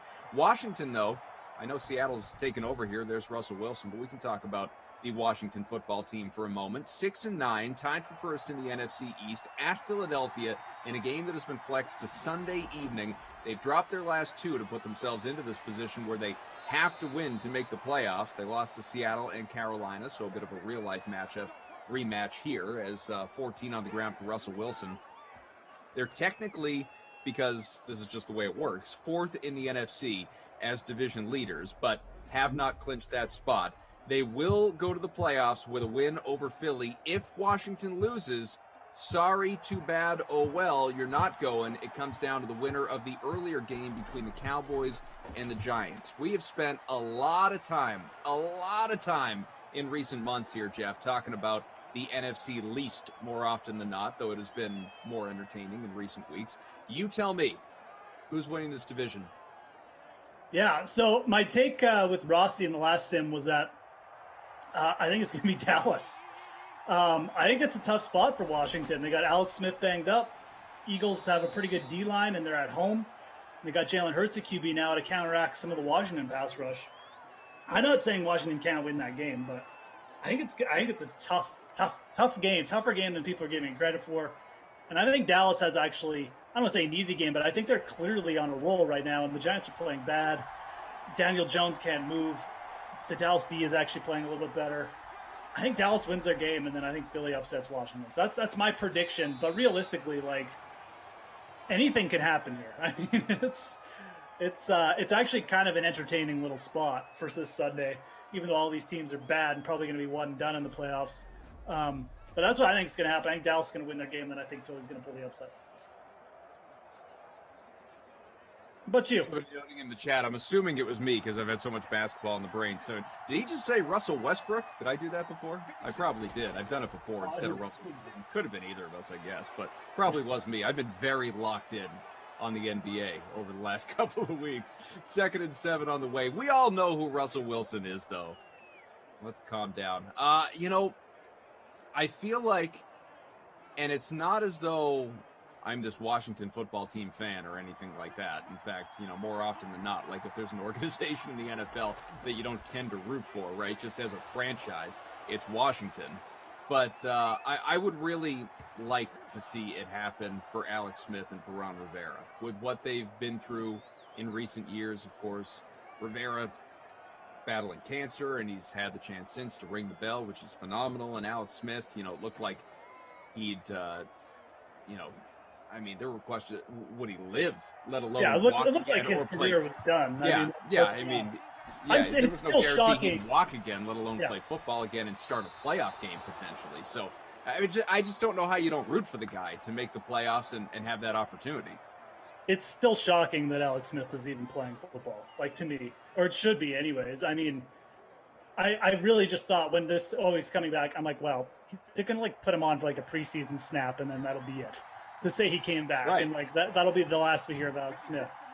Dude is actually playing good. It's not just that he's out there, just in a ceremonial role or something. He's led the team. He's really stabilized that team. The team's had a good defense all year. They're a team that can win with the mediocre offense. So Alex Smith is giving him a shot, man. I mean, it'd be a great story. And I'm not rooting against Washington. I'm just saying what I think is going to happen. Yeah, absolutely. Rooting for Alex Smith. Yeah. No, I feel like I know you didn't ask me who I'm rooting for. You asked me what I thought would happen, but I feel like I'm so passionately willing Alex Smith to victory internally that I can't think another way. Yeah, for sure. I think most people are the same. I think most people are the same way this week too. You kind of see it in the betting line too. Like Washington are minus 3.5 point favorites, which I think is actually too big. I actually kind of like the Eagles on the plus 3.5 because they've stabilized their offense a bit with Jalen Hurts. And I know they got beat last week, but a lot of those turnovers late were garbage time. And like I said, the Eagles have been better at home this year, so I think it's a tough spot. I definitely take the Eagles on the. Ideally, you bet the Eagles at plus 3.5, and Washington wins by a field goal, and then everyone's happy. We got a 1st and goal for Seattle, but we're not going to see that first opportunity from the 8 until quarter number 2 as the final seconds tick down on the first. It is 7-0. If you are just joining us, a Dontrell Inman touchdown from Dwayne Haskins. We can look at the stats here in a sec, obviously, with Geoff Ulrich. I'm Adam Kaufman, but to sort of put a bow for now, I guess, on the Alex Smith conversation, I just think that, to your point about nothing about this being sort of a ceremonial presence for him, as Haskins 64 passing yards in the score, Wilson 41 here so far in this one. I mean, there's been every opportunity for any quarterback in Washington to take the reins and run with it this year, whether it was Haskins earlier before his release, multiple times, obviously, and multiple benchings as well, Kyle Allen, and there were injuries mixed in, as there have been with Alex Smith. It's just like any guy could have stepped in and really commanded that role. And I know that you're a lot of times as a quarterback more than any other position, a product of what you have around you, and there's not a whole lot there in Washington. But even still, it's just another testament to what Alex Smith has been able to achieve this year in his first action in multiple seasons. Oh, for sure. I mean, it's crazy. It's just to be able to be a competent NFL quarterback after that much time off. Alex Smith isn't the most gifted athlete. It's not like he's coming in with a big arm or something. He can just fling it downfield and get a couple big completions. He's got to work his tail off and know what's going on out there. So yeah, it's a very it's probably an underrated story given everything is going on just in NFL in the world this year. I feel this has been a regular year, no COVID. Alex Smith would be a folk hero right now, but and he still kind of is, but it's just in a different vein, obviously, with everything else that's going on. So yeah, it'll be cool to see him get the playoffs. I think that'd be definitely just a really good way for the year to end. But we'll see. Like I said, I do think it's a tough matchup, and there's no way that I would go and be like, oh yeah, this is a guarantee going to happen, because I think the Eagles will be tough at home. Just imagine too, and I know we've talked about this before, but to your point about him being a folk arrow, like when he played that first game, and it was in Washington, he played, obviously coming in relief there. I think it was it Haskins or Allen? It was Allen, right? When he got his first action this year. Just what the crowd reaction would have been, in a full stadium, as Wilson's going to run to the outside, dives into a defender, but has a touchdown. So those of you, all but probably 9% and change, who have Russell Wilson, and the very large group of people who captained him as well, congrats, you got a touchdown out of Russ. He is about 38% owned of the captain spot in the larger contests, and as mentioned, 91% owned overall. We can get to our smaller free roll in a moment, but just again on Alex Smith, what the reaction would have been if it was more than basically just his wife and kids in attendance and some other people in a full state. It just would have been, that would have been one of those moments, if it isn't anyway, but it would have been one of those moments that would be part of every year-end highlight montage to recap 2020. Yeah, exactly. It would have been, a standing ovation just for him coming on the field. Probably had to stop the game, to be honest, kind of thing. Yeah, almost. So, it's like I said, it's a little bit unfortunate that he didn't get that, but at the same time, him going to the playoffs would certainly be even cooler. So, yeah, it's like I said, somehow it's almost an underrated story, given even how cool it is. I will say I agree with you that if it is not Washington, it is Dallas. Dallas. I think the Giants Cowboys losing that game to the Giants. Yeah, I mean, you don't want to rely on Dallas too much, but like the Giants are dumb. You've got Daniel Jones playing legitimately on one leg. With how bad the Giants' pass game has been, he's really needed his mobility this year to even just do anything. And with no mobility, you saw he is a sitting duck.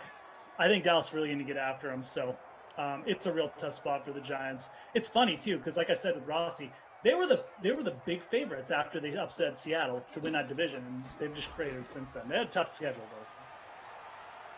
Haskins again, a real life free agent, completes a pass to the left side, and Inman again. How about that? At 72 passing yards for Haskins with a score, 8-yard pickup for Inman, 2nd and 2 on the way from the 33 as we're a minute change gone by here in this second. That's 3 catches already for Dontrell Inman, who we talked about, just $3,600 coming into this one. Real life, 9 games, 18 for 163 and a couple of scores before landing on that WFT practice squad. A lot of people in the chat celebrating the Russell Westbrook rushing touchdown. I did that one on purpose because that's what they're doing in the chat, by the way. Just really embracing the moment. I mean, he can do it all. He can average triple doubles. He can rush for touchdowns in Simland. Russell Westbrook is the GOAT. How's basketball going? What are the Celtics doing? Ugly, crushing, terrible loss to a hapless Detroit team last night, playing without Blake Griffin, but 3-3. Yeah, they fell behind like 24-5 or something crazy, and actually took a lead by the midpoint of the fourth quarter. Got up by, I don't know, it wasn't a big lead, 3 points, 5 points, something like that. But then they proceeded to miss their last 10 shots, didn't score the last 4.5 minutes of the game, and only lost by 3. So just a terrible loss. Yeah, losing to the Pistons when you're a decent team is never a good scene. But when they have no Blake Griffin too, yeah, that's rough. So yeah, I mean, you had Sadiq Bey and what's his name, Jeremy Grant, both going crazy like that. You got Jason Tatum and Jaylen Brown on one side pouring in 50-plus points, but you can't stop Sadiq Bey, the rookie, and Jeremy Grant. I mean, just give me a break. But, it's like we say in football. Any given Sunday, any night in the NBA, these things are going to happen. They all count the same and blah, blah, blah, blah, blah. Oh, yeah. Mike Bizzle says, Koff, did you watch the Nooner? Rossi did a little impersonation. Did Rossi throw out his thanks to the millions of people across the stratosphere watching shtick that he likes to do? Yeah, it was something like that. It was, yes. It was, I was kind of laughing through it, so Yeah, I mean, it's pretty give you good. a good recap. Yeah, it's pretty good. I mean, it's what I like about Rossi when he does the impressions is that any of us, he really locks in on one particular thing and just goes for the gold with it. And it's not so much that he sounds like any of us, is that he really encapsulates the message. He's very, like, I almost feel self-conscious around him because he just nails people so hard, like in the mannerisms and like what we do. Like it's like, oh my God, this guy's like recording me or something, you know? Right. He's very too much attention. No, I mean, like, holy, like, geez, man. I mean, it's pretty funny though, legit. Yeah, like he'll do the Emerson of the, you know, I just got off the Peloton and my quads are screaming and I'm gonna go have some cereal and I love you, DK Sim fam. I want you all inside me. He'll just, you know, he does the whole bit. Yeah, Drew says Rossi watches the all 22 of the Madden Sims. Yeah, like legit. So yeah, no, it was good. Good way to kick off the New Year's for sure. Got 7. DK. Oh no, it's Greg Olsen. That is one thing that disappoints me with regard to the Madden Sims whenever we have a Seattle game, is that I always, and it's pretty common across the wide receiver ones in these Sims in general. You know, it's been the case with Madden 20, now Madden 21. I see Seattle and it's like, all right, like Metcalf's going to go off, Lockett's going to go off, and these guys, and there have been exceptions, but generally speaking, they kind of stink in Simland. They kind of stink in real life now too. Seattle has well, Lockett more so. Yeah, Lockett definitely more so. But it's like Seattle in real life has turned into, like, their defense has taken like a 180, right? I mean, they're playing really good defensive football. The defense basically won them the game last week. They just don't have to throw as much. I think you'll see Metcalf and maybe even Lockett come to life in the playoffs. But you're right, in these Sims, it's disappointing because Seattle's not the only team like this too. Like, I feel like in the new 2020 Sims, 2021 Sims, excuse me. Right. The wide receiver ones just don't put out as much consistent output. You still see the odd like big game, but they're not nearly as common. So you have a couple wide receivers that are still pretty reliable, like Juju on Pittsburgh, a couple more I can't remember, but yeah, Metcalf definitely like a pretty big disappointment for this game, considering his like massive speed and stuff like that. Not much of a run right there out of Chris Carson. You never quite know which way to go either with the Seattle backfield in Simland. Carson, $8,000 in the flex, 9.5 points a sim. Hyde, priced up at $6,200 today, almost 8 points a sim. One the third down back, the other the power back. They each have found the end zone approximately 10 times. It's really kind of a share. You just don't know, like I said, sim to sim, which one, if either, is going to get the opportunity to really go crazy, or if you're better off just fading both of them or rostering both of them, depending on, you know, the matchup, I suppose. Punts away, and we'll have another opportunity for Washington here. 3 minutes to go in the opening half, 7-7. Not much doing there out of J.D. McKissick, who does, to some degree, share time with Peyton Barber, but not much. Barber, the power back, $1,600, just 1.2 points per sim. McKissick at about 15. Yeah, and McKissick is obviously way higher owned, 60%, I believe. So yeah. Since you were talking about Seattle in real life, though, and obviously what's been a bit of an offensive drop-off in recent weeks, as Terry McLaurin with the catch, is if you're sort of, you know, giving us a power ranking of the NFC, you know, is it clear-cut Green Bay? Where do the Packers stack up against obviously the Bucks, the Saints, these Seahawks, and so on? How do you rank them? Yeah, the NFC is definitely like feels like a lot of teams could come out of there. Right? Well, maybe not a lot, but like there's definitely 4 teams that I don't think there's that much between them for sure. I would give the edge to Green Bay right now. I think they kind of proved a point in their last game with Tennessee. Like they're Their D-line can get some pressure, and their defense, it gives up yards, and it hasn't been the greatest all year, but they can disrupt a little bit. And if they do that, even just to a little extent against good offenses, they've got Aaron Rodgers on the other side to just kind of get them some points. So I think Green Bay is deserves to be like the number one ranked, but it's close. It's way closer in the NFC than it is in the AFC, where you have like one dominant team, and then the Bills are kind of close, and then everyone else is kind of a step back. So I think Seattle, with their defense playing better, is going to be a real tough out because of Russell Wilson. It's kind of a similar story to Green Bay. The Saints are always dangerous because of their defense, although I don't have much trust in the Saints. We saw this story with them last year. I just don't think Drew Brees is good enough anymore to like win them high level playoff games. Maybe their defense takes a step up and just dominates, but I'm not so sure. I think Tampa is actually the interesting wild card. They have a lot of talent on their defensive line. Their offense is playing better. So I think Tampa, Seattle, and Green Bay are all really close, but I'd rank them Green Bay, Seattle, Tampa. I think I agree with that. I definitely put Green Bay first. After that, there's just a sort of. It's really close. I mean, like three of those are kind of the same. Ooh, tackle with the one again. Another time that Terry McLaurin is done at the one. Wow. Sorry, Terry McLaurin owners. That sucks. Yeah, you got to be fuming, especially if you have him in the captain spot.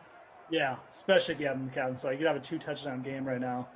Yeah, look, I could listen to arguments pretty much on any of those teams being the best that I mentioned. Even New Orleans, I think, you could probably convince me, but that's the way I would rank them. I think it's pretty close between those two. I won't be shocked if any of those four teams come out. What would be shocking if, the Cardinals made a run, or, the Bears, that would be shocking. Oh, boy. Peyton Barber touchdown, folks. Vultured, J.D. McKissick owners. Vultured. 2021 Sims off to a flying start. Last sim we had Raquel Armstead go for Did you really? 105 yards, 2 touchdowns on 3 carries. What? He had a 98-yard touchdown. A 98-yard touchdown. Yeah, that's nuts. So, Raquel Armstead. Peyton Barber, you might he is only owned in 1% of lineups, 1.07%. Is Barber even the listed power back? He is technically the listed power back. Yeah, yes. so he's the exact same as Armstead was. I mean, he gets the goal line touches. I haven't checked the chat. I assume they're extremely happy with this Peyton Barber vulture. Everybody's just excited about Peyton Barber. Fantasy Hark says Barber, damn. Barima says, oh my God. Raquel Barber from Jimmy B. Alex Fox says Barber, LOL. I like the Raquel Barber one. That's pretty good. Hunt, holy crap, WTF. Everyone's excited about this Peyton Barber stuff. Well, I can tell you that... Jordan Lindenbaum says the lowest ceiling and the most worthless players. It's true, but it's still happening. They're the power backs, though. They're supposed to come in on the 1-yard line. How can you get upset? It's tilting, I know, but... Fumble for Lockett. Washington's got it with less no. than a minute to go in the half. The Washington football team, after the Allen fumble recovery, with an opportunity to really open this thing up a touchdown, and still plenty of time to go. Sitting at the 35, that's already basically field goal range, 2 timeouts to work with. What you gonna do, Haskins? Short drop off to McKissick. Whole bunch of yards inside the 20.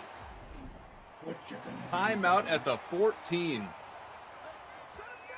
Drop it off to J.D. McKissick. Terry McLaurin's got to get stopped at the 1 first.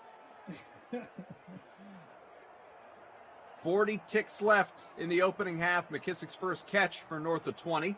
He is part of the leading lineup from Fresno, holding that spot down right now. I'm sitting top 5, by the way, here, Moose. We'll see what happens. 1st and 10 from the 14. Here we go. That ball lifted deep corner of the end zone and incomplete. Wonder if that was going to be picked. Yeah, I thought that was on its way to being an INT, but he got lucky. Fell to the ground harmlessly.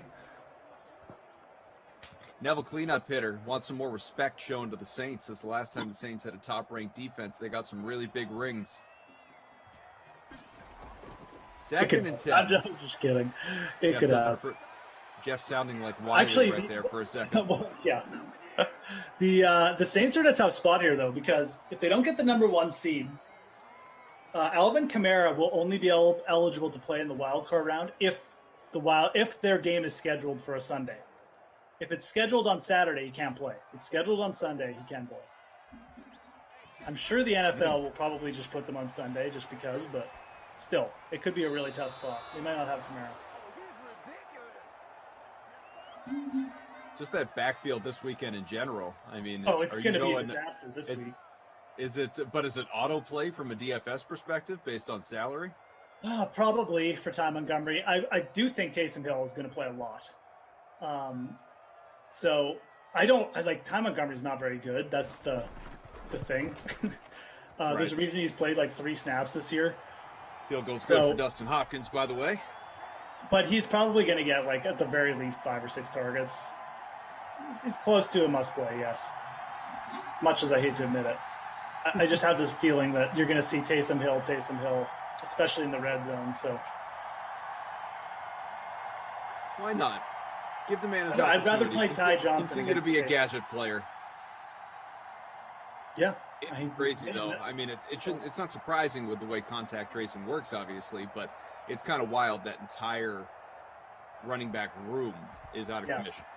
Well, and I mean, initially when the news came out, I was really pumped to play Latavius Murray. Like, this was potentially going to be a great spot to deploy Murray with no Kamara, because he will take big workloads. We've seen it happen in the past, and he's actually a pretty good pass catcher, but Montgomery doesn't have that power running ability. And the main thing is I just don't think that Sean Payton trusts him because he hasn't played that much. And it's a semi-important game for the Saints. They want to keep their chances of getting the 1 seed alive. So I don't know. Lots of weird things could happen there. Montgomery's probably going to play a lot, but I think it's a little less of a sure thing than people realize. But I don't want to talk it down too much because he's only 4K. But we got a 2nd and 6 on the way. Maybe not. Final couple seconds here of the half. That's going to take us to the break. 17-7, Washington in front. I want to really emphasize that, considering I called this free roll the Madden Matinee, if there ever should be a blowout free roll, except I was thinking the other way, folks. And obviously it's a 10-point lead here for WFT. We'll look at the stats here in a second. We've got Canadano is sitting in first by about 2.5 points with Wilson in the captain spot. Also has TMC, Inman, Hopkins, Lockett, and McKissick. I am tied for 3rd with Fantasy Hawk and somebody else. We also have Tate from Game Ops is top 6 right now. You love to see that. Tate's not even working the game, and he's sitting in the lineup. You gotta love to see that. McKissick 6 for 30 on the ground, has another 20 plus in the air, touchdowns, rushing touchdowns for Russell Wilson, and yes, Peyton Barber, that actually happened. 1 attempt, 1 yard, 1 touchdown. He might be done for the day, and he's already giving you like 6x value practically. As far as the pass catchers, we'll get a look before we move on to half number 2 here. Terry McLaurin, 4 for 71. Dontrell Inman, 3 for 28 to score. Lockett, 3 for 21. Olsen, 2 for 26. Logan Thomas, the tight end, 2 here in the game, 1 for 27. Steve Sims has 2 for 18 at this moment. So, yeah. McLaurin, obviously, is certainly pacing toward a bonus. Hopefully it works out for him. With the way McLaurin's game has gone, he'll end at 99 yards. So, yeah. That's true. Stopped at the 1 in every way imaginable. Mike Bissell says, Kaufman, any update on the household franchise mode? Anything happened the last couple of nights? No, the kids have been, so I mentioned this, I don't know if I've told you, Jeff, but, Madden, Santa brought along Madden for the holiday. And so the 8-year-old has started a franchise with the Patriots, the 6-year-old with the Bucks. Rookie mode was an embarrassment, so they've moved up to pro. Really, I think the 8-year-old could make the move to all pro at this point, but he's being a little conservative right now. he's not willing to push his limits. But they've each played a few games, not too deep into the season. Very concerned with the GM aspect of things and handing out contract extensions and where do I improve my team and pick up free agents and do I make trades and things like I'm the one sitting there going, just play the game.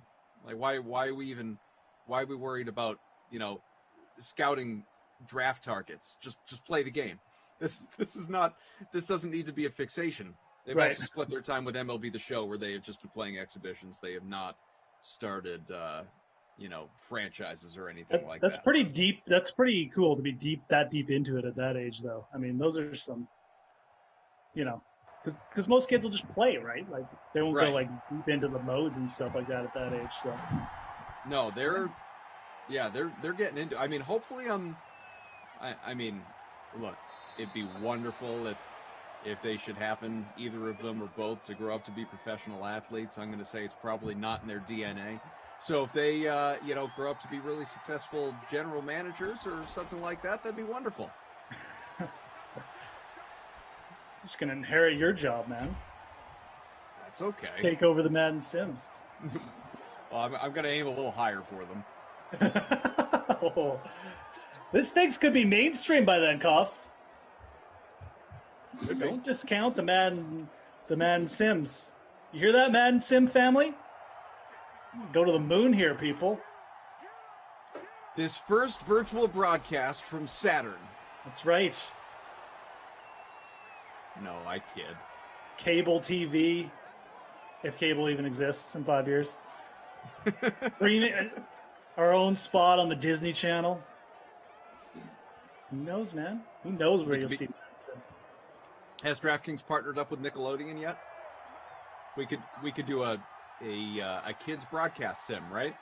They got some pretty big investors. I won't go over the same way that your kids like you can win a contest for kids to like read the starting lineup at a baseball game. Oh, like right, yeah. This would be kids announcer on the Sims Day.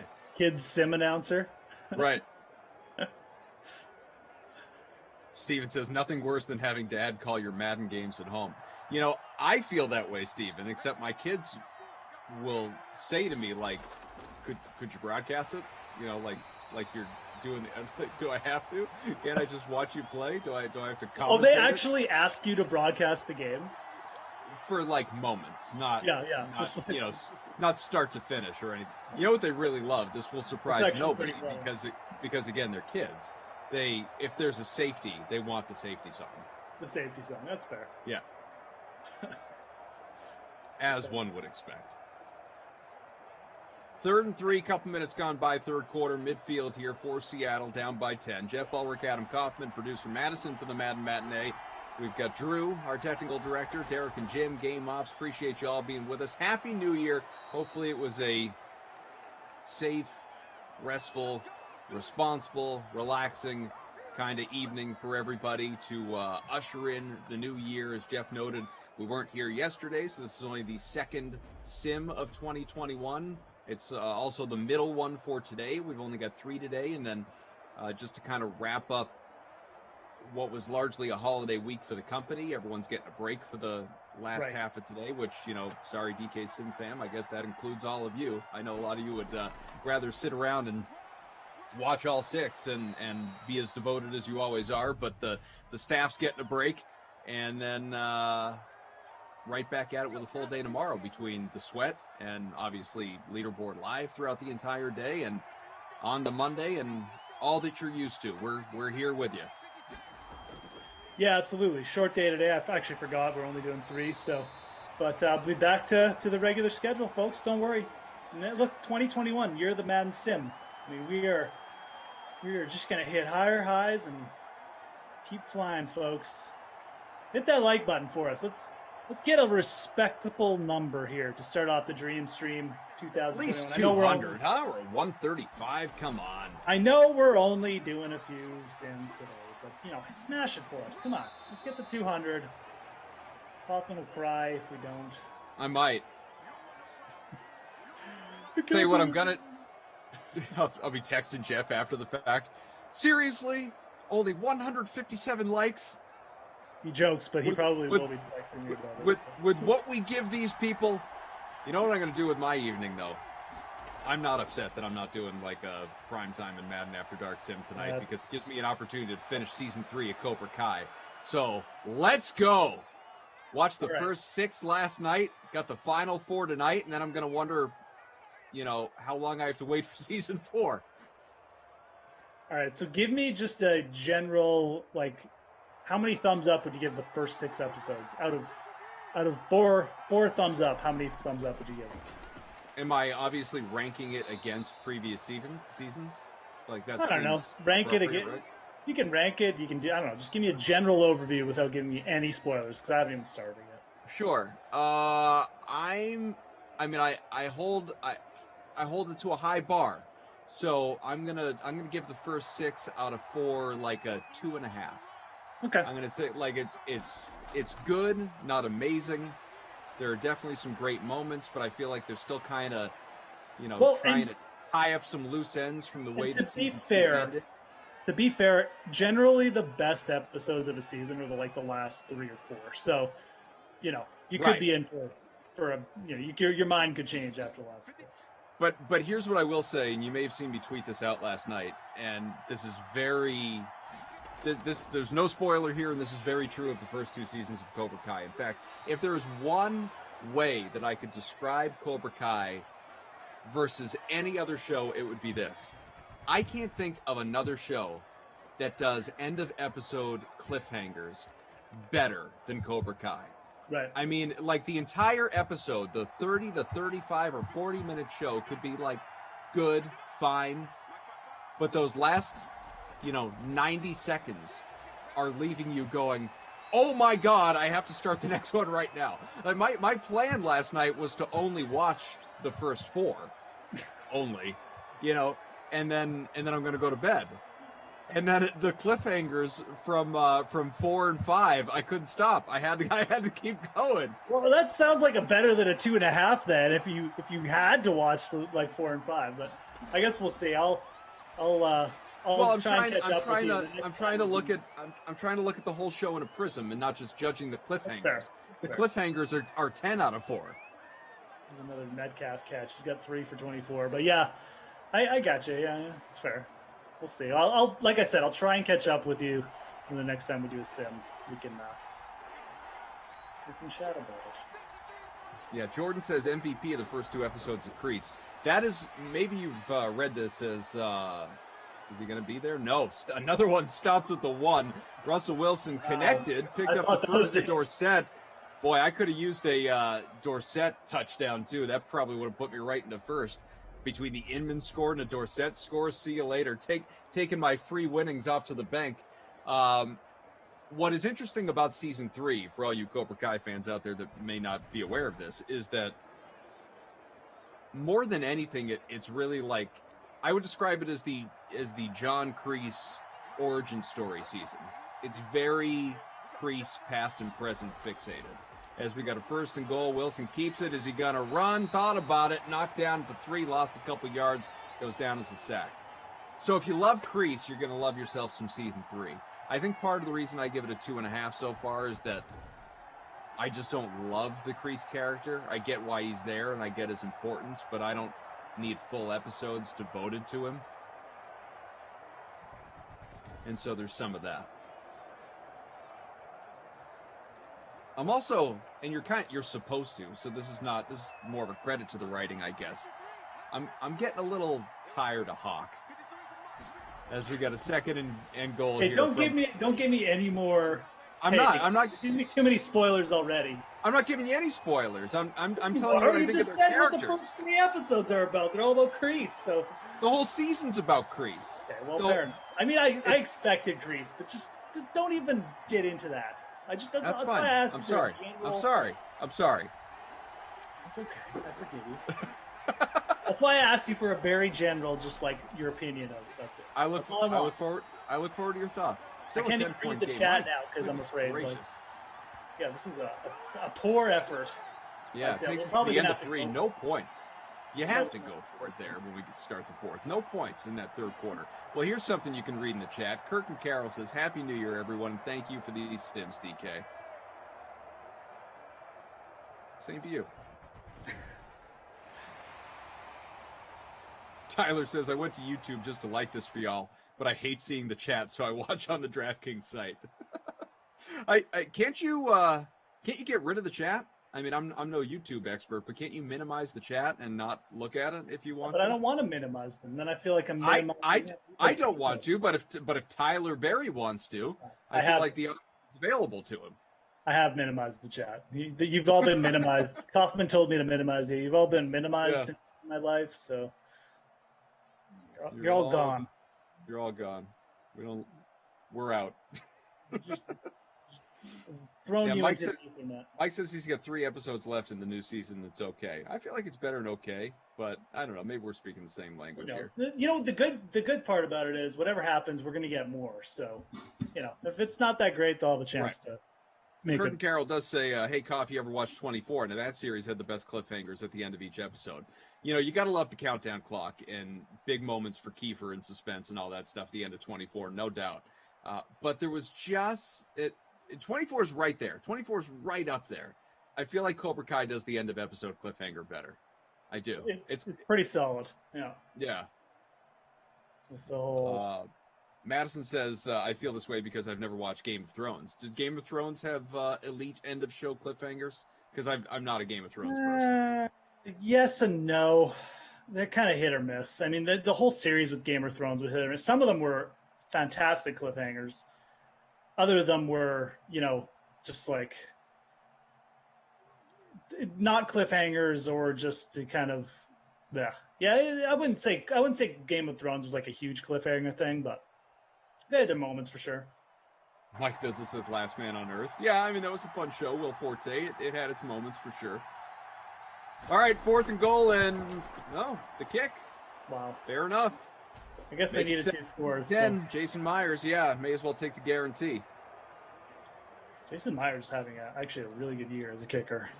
I don't think he's missed a kick all year or something, but just a random factoid for people. Entering the 4th year, or moments into the 4th, Jeff, I'm tied for 2nd. From Fresno's in 1st, about half a point ahead.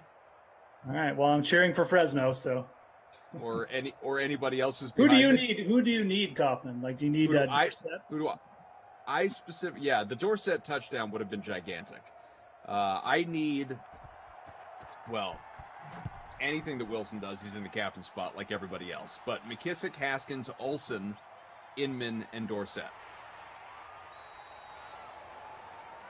All right. But I guess the bigger question is, who's from Fresno have in front of me that I have to worry about.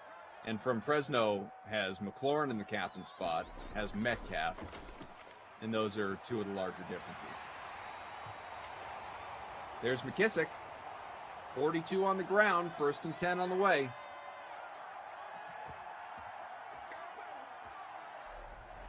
Edge 95 says 24 had better cliffhangers because we had to actually wait a week to see what happens. See, you can't bring that into it. You can wait a week between episodes of Cobra Kai if you want to.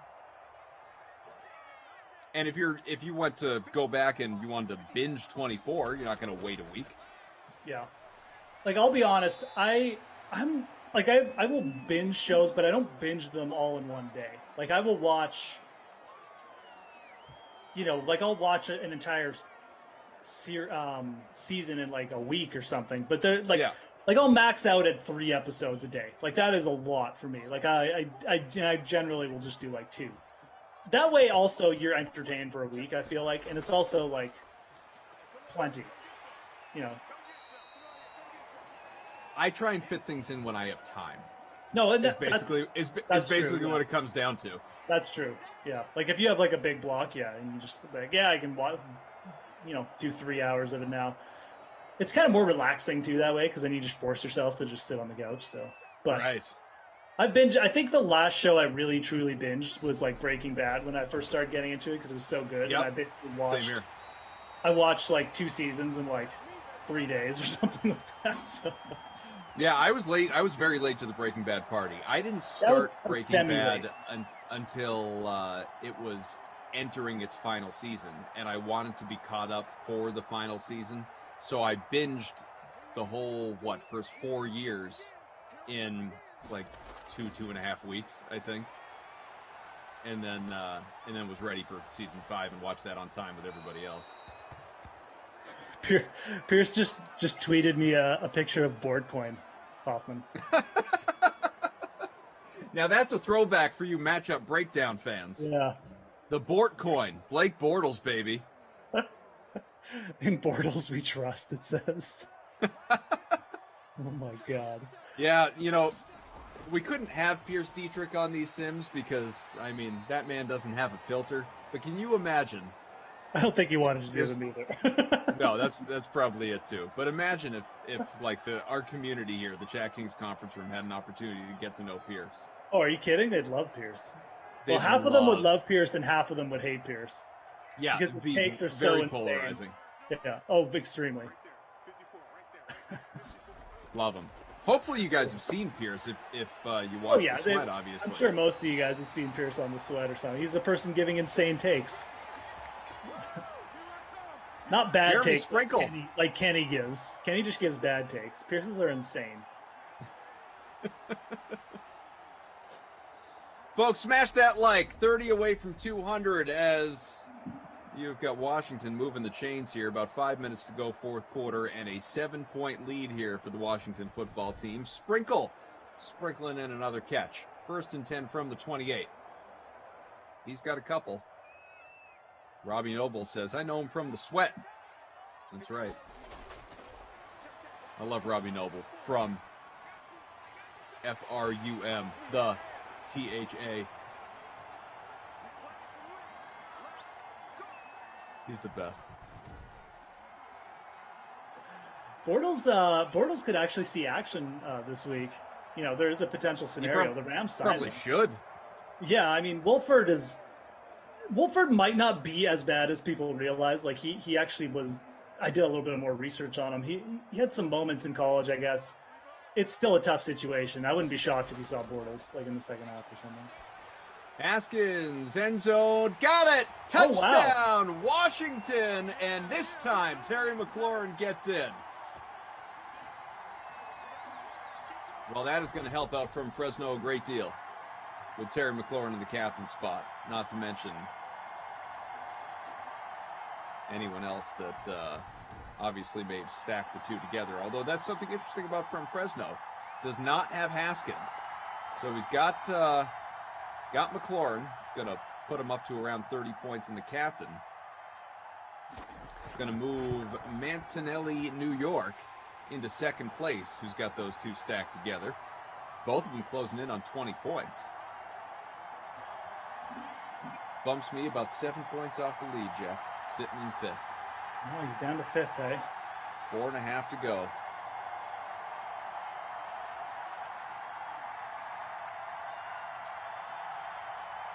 Next sim, the Patriots and the Jets, by the way. Getting that free roll, folks, for the Belichick Bowl, if you haven't already.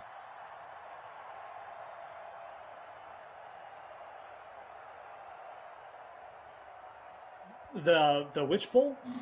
The Belichick Bowl. Patriots Jets coming up. Oh, right. Yeah. Early bird special. You may not remember this, Jeff. Bill Belichick, he was the coach of the Jets very briefly. Then he resigned via a okay. That's what NYJ. Okay, yes. No, I do remember that. It was a weird. Actually, that was a pretty weird situation. Like, there was a documentary made about it. It was very strange. Josh McDaniels-esque situation. Like when he took the Colts job. Well, but at least, McDaniels was announced as the coach. Belichick was literally there for the press conference. Right. And then they had the ownership change, and he said, nope, see you later. I'm good. Yeah, if that happened, in today's age, I would have been like, what is going on here? Well, to your point, McDaniels is probably about the closest thing we've seen to that. Yeah, absolutely. In recent years. And was shredded by a lot of people and, thought to be like, this guy will never get a head coaching job again. I still feel like it was a very weird decision by him too. I have no idea what's going on behind closed doors. at the same time, you've just been giving your second chance. Like, remember, McDaniels failed one time already to like a pretty good franchise. Spectacularly. Yeah. A pretty good franchise, like, with a decent player base. I mean, the Colts are like look at them now; they're 10-4, right? It's not a bad. Yeah, but I mean, you got to think that and I don't know Josh McDaniels at any sort of personal level, but you got to think among some of the reports that have come out that he took a look at Andrew Luck's, right, injury situation at the time, and said, I don't know. Other than him, we don't have a quarterback here, and is this where I want to be without a quarterback? Because I mean, typically, and there are exceptions, obviously, but typically, like, you get two chances as a head coach in the NFL. Well, if it doesn't work out the first, and if you blow it the second time, like, back to being a coordinator, and you're probably not going to get another shot. Yeah, I guess that was kind of my point, though. Like, is anyone going to give him a second chance now? I guess he just feels like it's better just to wait and see if he just gets the Patriots job, right? If Belichick retires. He's in the mix every year, at least if you want to believe the reports. That's true. Yeah, he still is. I mean, like, even last year, wasn't he? Yeah. Well, but there were a lot of people that also thought that, was it last year or the year before, that this was, I think it was last year, that this was the time that he was going to get the Cleveland job, being the Ohio native, and they really like him, and this was, and ultimately they didn't offer him the job. Picked up by Washington. Oh, that's a blow for Russell Wilson. 2 minutes to go. Last time I saw Seattle, they got upset by a crappy team too, I think. Yeah. Seattle still got 3 down. Oh, man. Dean Murray says, stuck in third in the Free Roll Classic. I think you're going to be stuck there because probably just going to get some Peyton Barber runs here, and that'll be it. Yeah, it'll be weird. It's just, again, I mean, I have no idea what's been promised or whatever, but I just thought I was like, what? I mean, I guess I get waiting and being loyal to the Patriots and just waiting to see how it plays out, but man, like, how many chances do you get? It's not like the Colts were like the Jaguars. Like he's really trying to pick out the perfect opportunity, but the problem is it doesn't exist. No, exactly. Like if a team is looking for a new head coach, it's because it's not a perfect opportunity. Yeah, exactly. So I don't know. I'll be interested to see how Josh McDaniels' career pans out anyways, because I just thought that was a really weird move. I do get your Andrew Luck point, though. I'm sure that had something to do with it. And, as we saw, he was out of the league a year or so later, whatever it was, 2 years later. First and 10. And short run. Yeah, and pretty quick. Timeout. And again, I don't know. This is just my opinion, speculation, whatever else. I find it very hard to believe that, A, Bill Belichick even offered Josh McDaniels any sort of timetable as to when he's going to leave, because I don't think he knows. And B, that Robert Kraft would promise him that he is the guy in waiting. 2nd and 8, we got another run, and modest gain, 3rd and 3, 18.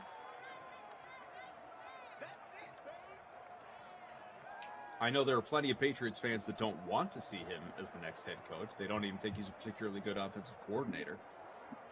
Yeah, that's weird to me. I mean, he definitely hasn't helped himself this year with that argument, but because I do. But think, also at the same time, like, is that more him or the fact that Cam can't throw a football anymore? Oh, for sure. I mean, that I agree with that. I mean, I don't think it's Josh McDaniels' fault. I think you have to give him some credit for the success as well as the failures this year, right? Like, is he going to get in? We almost got the second Peyton Barber touchdown. No, McKissick.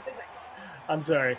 I just figured it was Barber because they're using the power back, but that would have been big for the chalk. McKissick's like the second chalkiest player, so. Yeah. But yeah, I agree. I don't think you can pin this year on McDaniels. I think his body of work over the last 10 years is like too good to ignore. So I kind of think that's a weird take. I guess I get why people might not like him because he's already kind of failed as a head coach, but I don't know. I think there's way worse head coaches you could try, your team could roll with. I think the Patriots, if they can get another quarterback and move in the end, and Belichick does retire, you're not going to get a better. Like, you got to go with that first. You know what you have in McDaniels. He is a good offensive coordinator, in my opinion, and you at least got to give him a shot. But How about that respect right there? Not going for it from the 2 with time to work with, saying, nope, we've got this blowout well in hand. Sorry.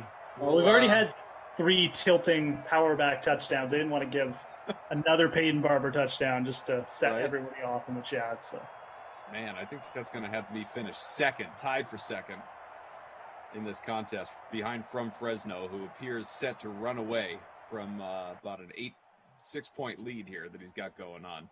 Good for you, From Fresno. Until we meet again.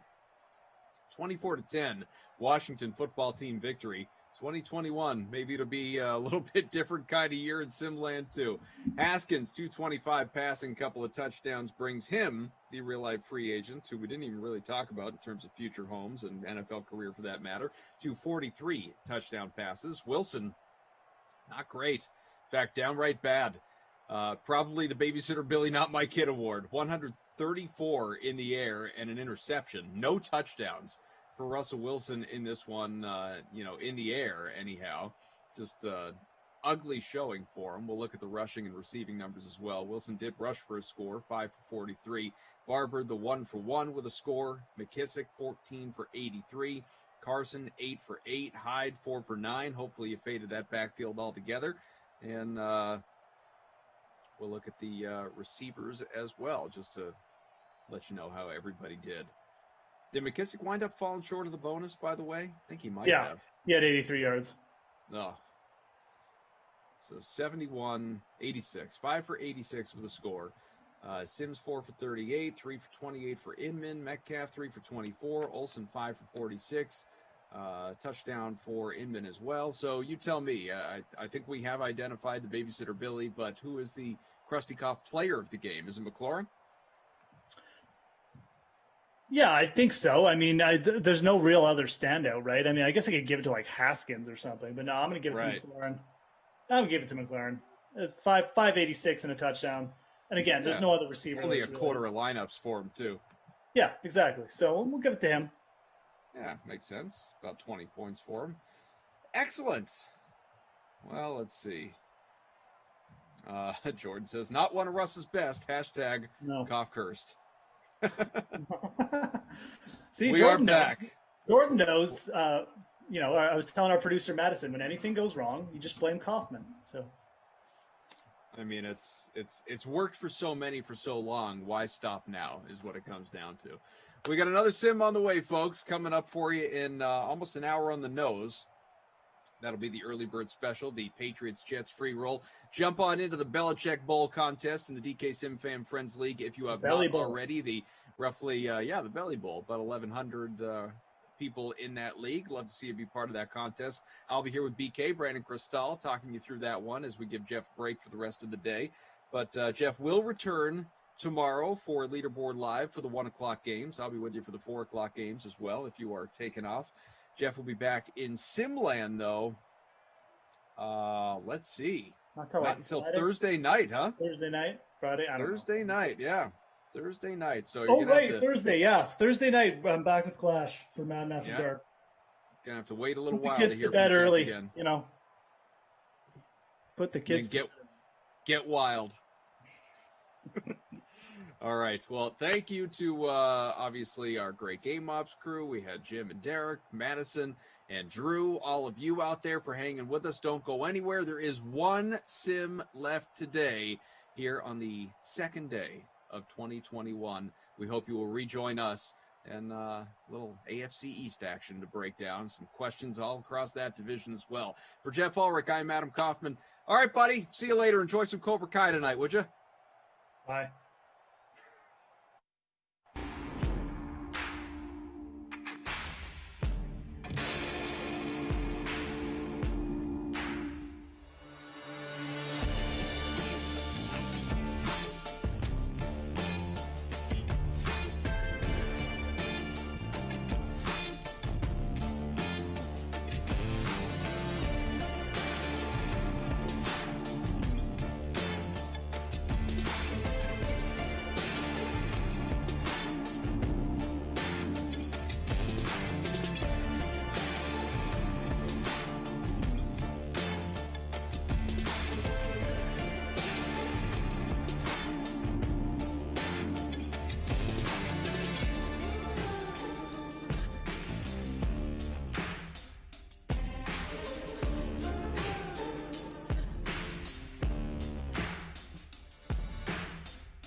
What's up, DK Sim fam? Great to have you back with us. Adam Kaufman with you. Brandon Cristal will be along momentarily. We have got the Patriots and Jets on the way here in Simland to cap what is obviously a kind of a DK Sim fam half day, you might say. The 3 Madden Sims, the Nooner, the Madden Matinee, and this right here, the Early Bird Special, the Belly Bowl, as Geoff Ulrich called it, the Belichick Bowl, between his old team and his longtime current team of the last 2 decades, the New England Patriots. So we will see what we get out of this Cam Newton-Sam Darnold matchup as we get prepared to take you to virtual Foxborough and Gillette Stadium. Lineups have obviously locked, so I'll tell you what I am rocking for this one, and maybe, just maybe, Fantasy Hawk, we've got something similar brewing here. I did finish tied for second in the previous sim. I just want to mention that. I don't want to gloat, but you guys, you got a challenge coming your way. Sony Michel is in the captain spot. Darnold, Newton, Le'Veon Bell, James White, Devin Asiasi. That is what I am rocking here for this one. We'll see about all of you. But we are underway, and it is the Jets with the ball first. Thank you all for being with us. Again, Brandon Cristal coming up, Adam Kaufman, producer Madison, Drew on the 1s and 2s. We got Jim and Derek, our Game Ops crew. Appreciate all of you here. Closing in on 200 likes. Smash that like button, folks. Hit the subscribe button as well. A 1-yard loss to start things off. Not ideal, Waiting obviously. for that picture behind me to change, and I'll pause it. There he is. Oh, hey. Good to see you, buddy.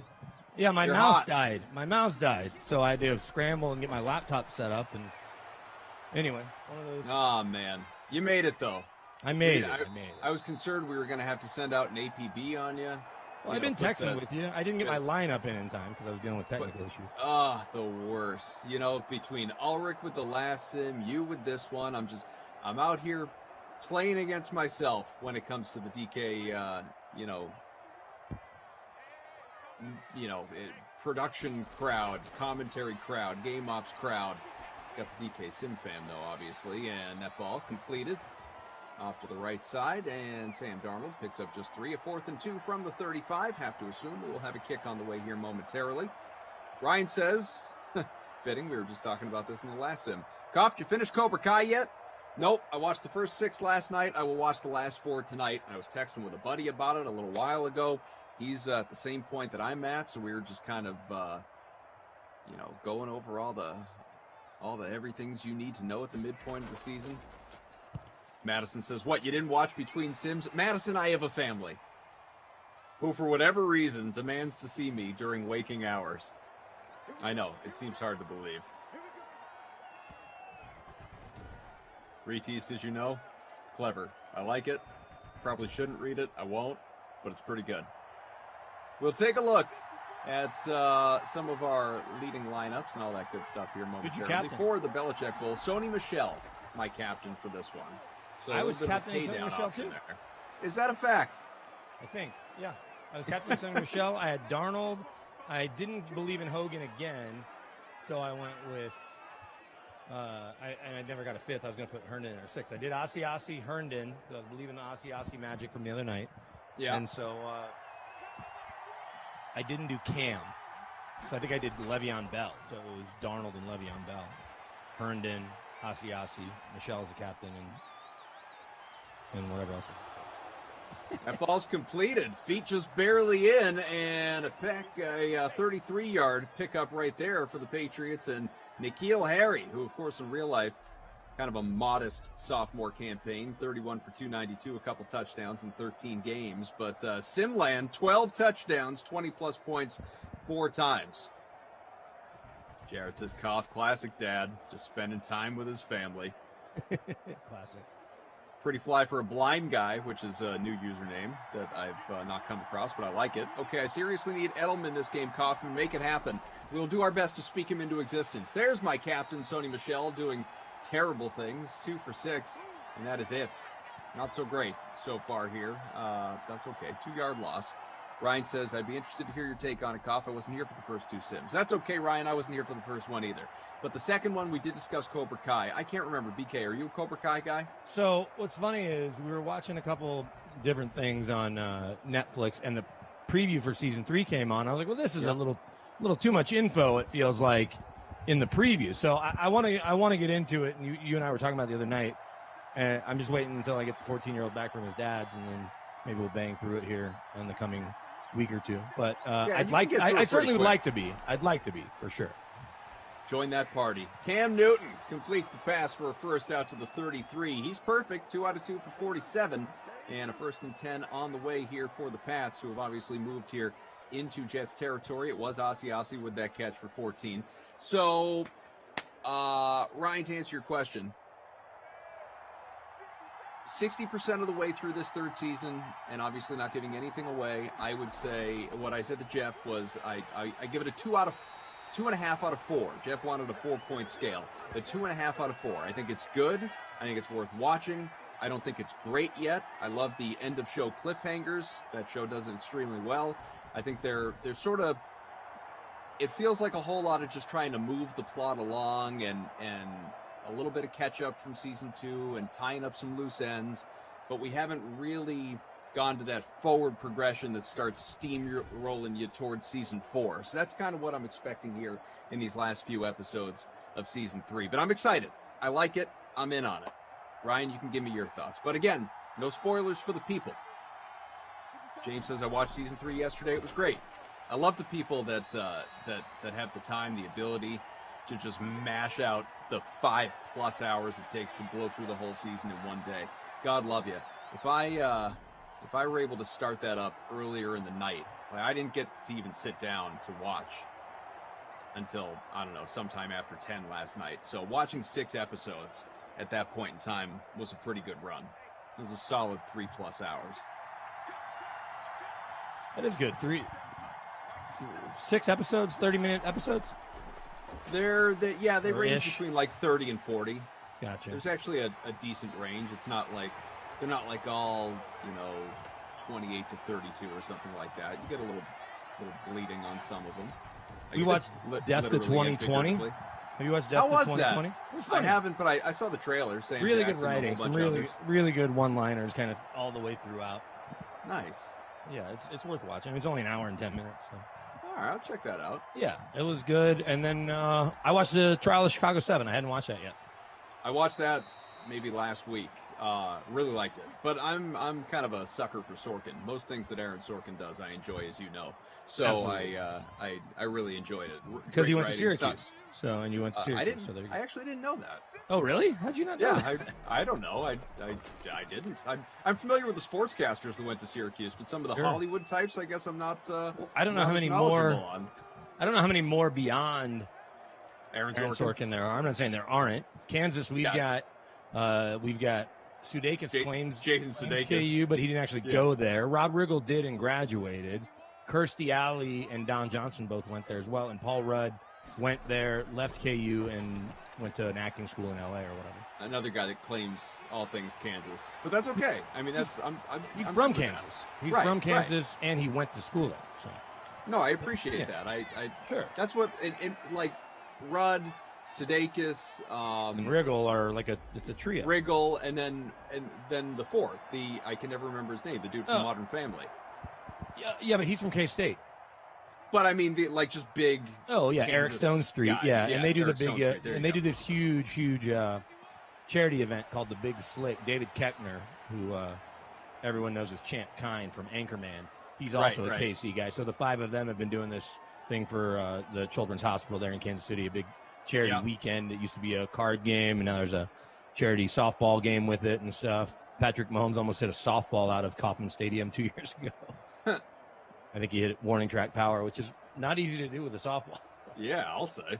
2nd and 6 coming, final 2 minutes of the opening quarter. We are scoreless. Jets have the ball. Again, Brandon Cristal, Adam Kaufman, Madison Drew, Jim Derrick all here with you. Thanks for being with us this day after New Year's Day. Not about it. Yeah. Darnold. Speaking of Syracuse, not to bring everybody down, but my morning, or at least a couple hours of it, were consumed by the news of Broncos great and Syracuse alum, Syracuse great Floyd Little passing away after losing a tough battle with cancer at age 78. He had a rare cell cancer. He'd been in hospice for a couple weeks, so this isn't the most surprising news. But still, when it happens, especially if you cover the Broncos, you have to react. And it's a bummer because Floyd was a great guy. He actually went back to Syracuse for a while and worked as an assistant AD in recent years. Yeah.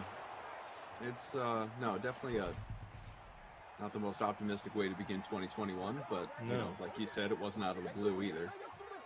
So thoughts and prayers with his family, clearly. 4th and inches. Jets are going to go for it here. From I like this call. Virtual Adam Gase. What's he have to lose? He's going to get fired anyway.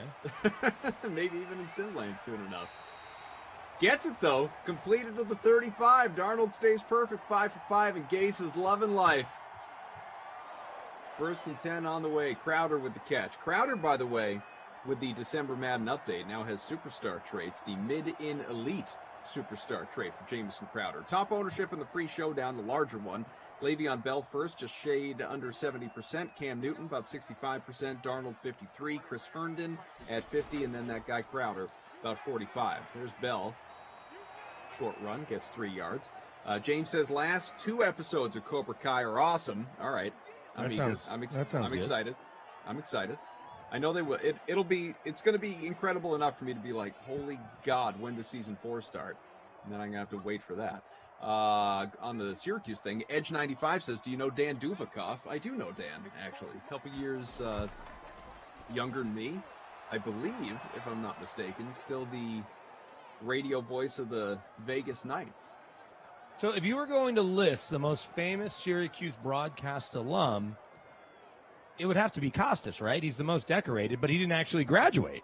Correct. Yeah, he left to, go enter his profession. Yeah, to do the Spirits of St. Louis, right? Yeah, I don't know if he ever returned to actually just, get his degree, or if he has not. I think he's come and been honored. I think he's been honored and spoken, but I'm sure. But he'll admit it, like he's not trying to fake it or hide it or whatever. Yeah. But you go to college to get a job, right? You go to college to get a job, and he got a job that said he was, they said, hey, you're a good enough broadcaster. Let's do this.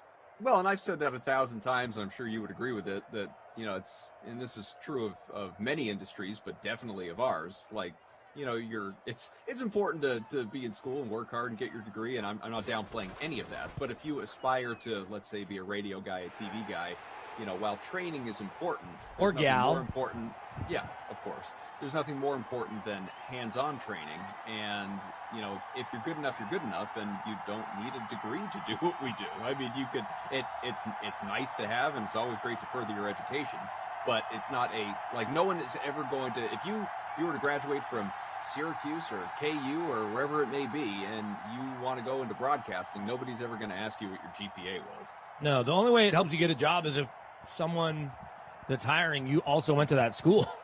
Right. And it doesn't matter if they graduated either. Right.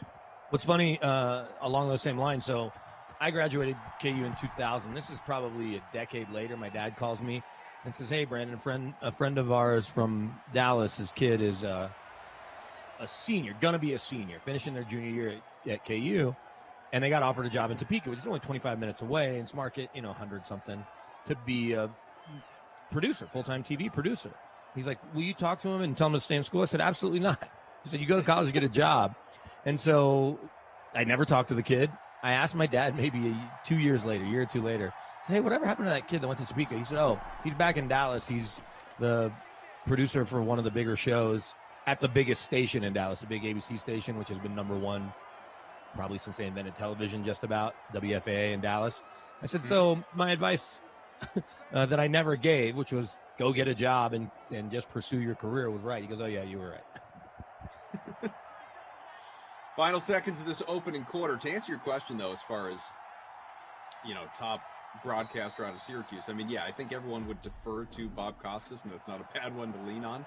But not far behind would be, Sean McDonough, Mike Tirico, Ian Eagle, guys like that. Certainly nationally known and renowned. Yeah, Birdman's going to have a chance. Birdman's going to have a chance, I think, to probably replace Jim Nantz at whatever point Nantz steps aside at CBS, and or the Monday night game on Birdman. I assume we're talking about the Eagle. Yeah, Ian Eagle. Yeah. And his kid went to Syracuse too, right? It's calling the Clippers games. Yeah, he's doing Clippers now. Noah. Yeah. So, and Ian's, I guess, that's a pretty good gig right out of school. Radio voice of the Clippers. 22 years old. Yeah, and they've said they want him to be the next Ralph Lawler, who called Clippers games for 40 or 50 years. We'll see. It's one of those things where you can't sign a contract that long, but hey, kid, we gave you your chance. Nor would you. Yeah. Hey, kid, we gave you your chance, so Yeah. let's make sure you're doing at least 30 or 40 Clippers games a year. Right.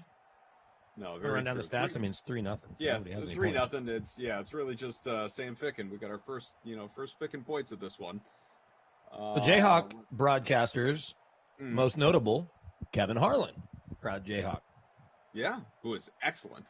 Yeah, as there's everybody no doubt knows. about I don't that. think I need to tell people that. And then second most famous is probably One me. of the best out there. No, I don't think that's true. But Gary Bender, who called Suns games forever and used to do TNT games back when we were kids and I was in school. And I don't know if he's even still with us or what he's still doing, but he was a Jayhawk. There's a couple more that I could think of if I thought. Bob Holtzman, proud Jayhawk. Laura Oakman. Okay, sure. Let's put your Broncos knowledge to the test here, even though it's a Patriots-Jets sim. Steven says, so Brandon, as our Broncos whisperer, should we care about any of the guys they promoted for the game tomorrow from a DFS point of view? No, because nobody's playing it. Nobody's playing that hadn't been playing. Melvin Gordon's going to get the bulk of the work at running back. Tim Patrick, Jerry Jeudy, Noah Fant, the other tight ends behind him won't do as much as Noah Fant will be expected to do. Fumagalli and Bennett. Maybe they'll activate Jake Butt. Not activate, but actually dress him. He got activated from IR this week, and that kid's just a great kid who's had the worst luck going back to college. I mean, he's had 3 ACL tears. He looked great in training camp this year, and he hurts his hamstring early in the year, and he's been on the shelf most of it. So, no, from a DFS standpoint, I think they're going to feature Jeudy a lot. Patrick's always an okay play. I mean, the Raiders' defense is atrocious, and they're not good under Rod Marinelli. They were bad under Paul Gunther. They have no real pass rush to speak of. So I'm picking the Broncos to win. It won't blow me away if the Raiders actually win because the Broncos' secondary is really bad right now, or their corners are just young and inexperienced. But, yeah, I wouldn't go crazy without just paying up for Jeudy and Fant and Gordon. 90 seconds Drew into Lock the might be second quarter. 3rd and 6 on the way. Steven says, I like Jake Butt, and I cannot lie. Edge 95 says, Cristal loves telling obscure stories. Sure, because if I just told stories everybody knew, you're like, oh, I've already heard that. I know that story. Yeah, where's the fun in that? Yeah. He just hit his right tackle on the helmet. Yeah, Sean said, I'll can turn away for a little while. I'll turn back up at halftime, see if they've stopped talking about themselves. I said in the chat, we won't, Sean. So we haven't really talked about ourselves. We're talking about our schools. Our schools. It's true.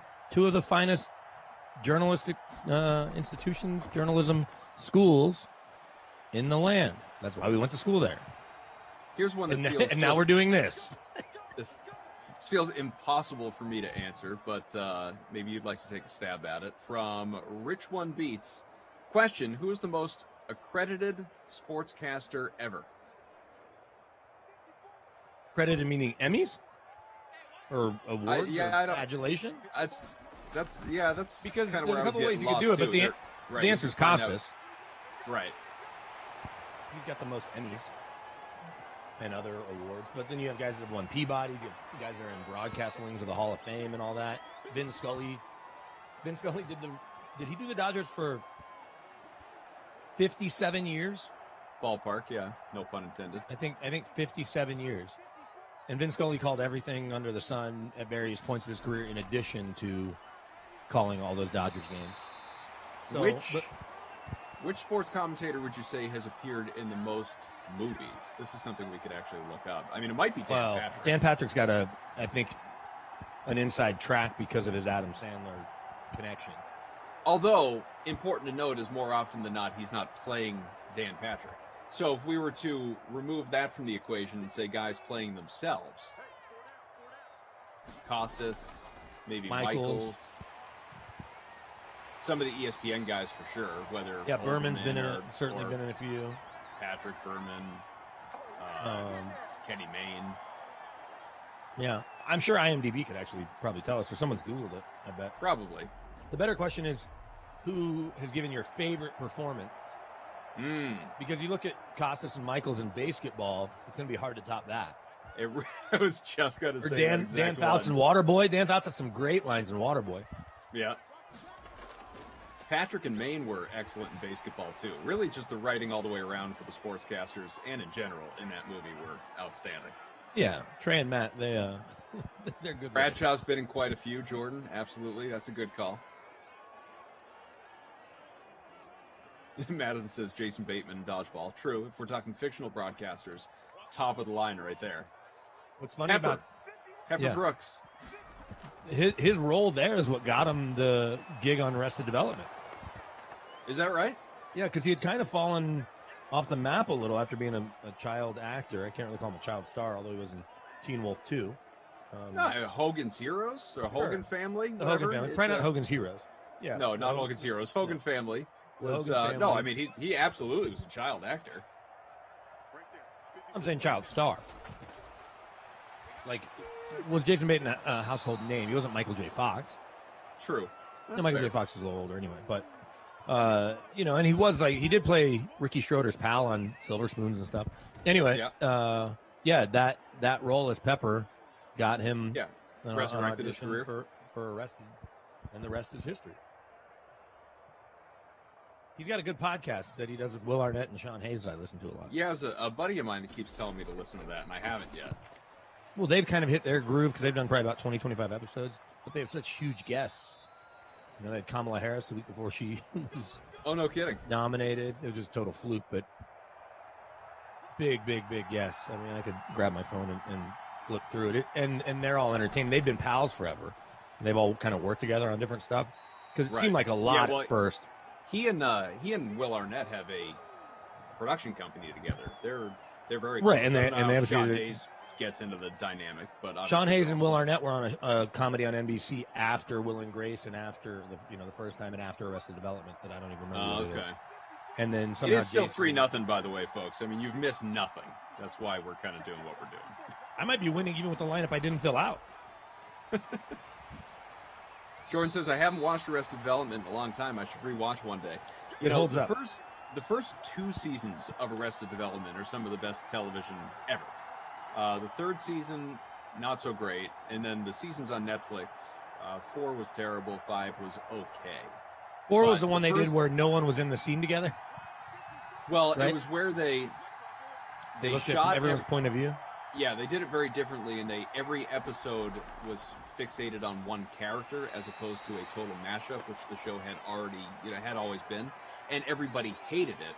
And so Mitch Hurwitz went back and re-edited the entire show for a re-release on Netflix because people were just complaining about it so much. And I don't think he liked it either. But the first 2 seasons, seriously, like if you've never seen them, go watch Arrested Development. Punts away for the Pats. Here's some of the guests they've had. Seth Rogen, I mentioned Kamala Harris, Will Ferrell, Robert Downey Jr., Maya Rudolph, Jimmy Kimmel, Jennifer Aniston, Clayton Kershaw, Adam Sandler, Reese Witherspoon, Brendan Shanahan, Conan, Paul McCartney, Ricky Gervais. The Ricky Gervais one was great. I liked him. I mean, hard not to, right? Yeah. As long as you're not offended easily. Yeah, it was really, really funny. Because Ricky Gervais is really funny and those dudes are funny. Yeah, Will Arnett is just so quick and so dry. Mike Bizzle says, do you own the entire series, Koff? Are we talking about Arrested Development? Because assuming we are, I do have the first 3 seasons on DVD, but I think they're all on Netflix now. I think I have all of them on Netflix, so. Yeah. Madison says, Ricky Gervais's Comedians in Cars episode was one of my favorites, him and John Oliver. For sure. So Comedians in Cars Getting Coffee is one of my favorite things ever made, period, across all media. I've never seen it, and I really should, since I'm such a sucker for comedy, and I just have no doubt every episode's hilarious. Yeah, what are you waiting for? Nothing in particular. I'm watching other things, I guess. Well, and they're all on Netflix now, so you can fly through them, but him driving around with Chris Rock and the Michael Richards one was really funny because of their relationship. But there's a million great ones. He goes to dinner, apparently before Carl Reiner passed away. For years, he and Mel Brooks have dinner together every single night. They live down the street from each other. Carl made Mel drive because he was 2 years older. He's younger than me. So Jerry got to go to dinner with them. I mean, he went and saw Jerry Lewis in Vegas. But just walking around the street, goofing around with Chris Rock and Seth Meyers and Stephen Colbert, you name it, right? He talks to all the biggest comedians in the world. Eddie Murphy. I know there was a Gary Shandling one before he passed. Yeah, there. I want to say maybe Gary Shandling one wasn't too, but it was great. Gary Shandling has these amazing stories. Yeah, and I don't know if he's doing more of them.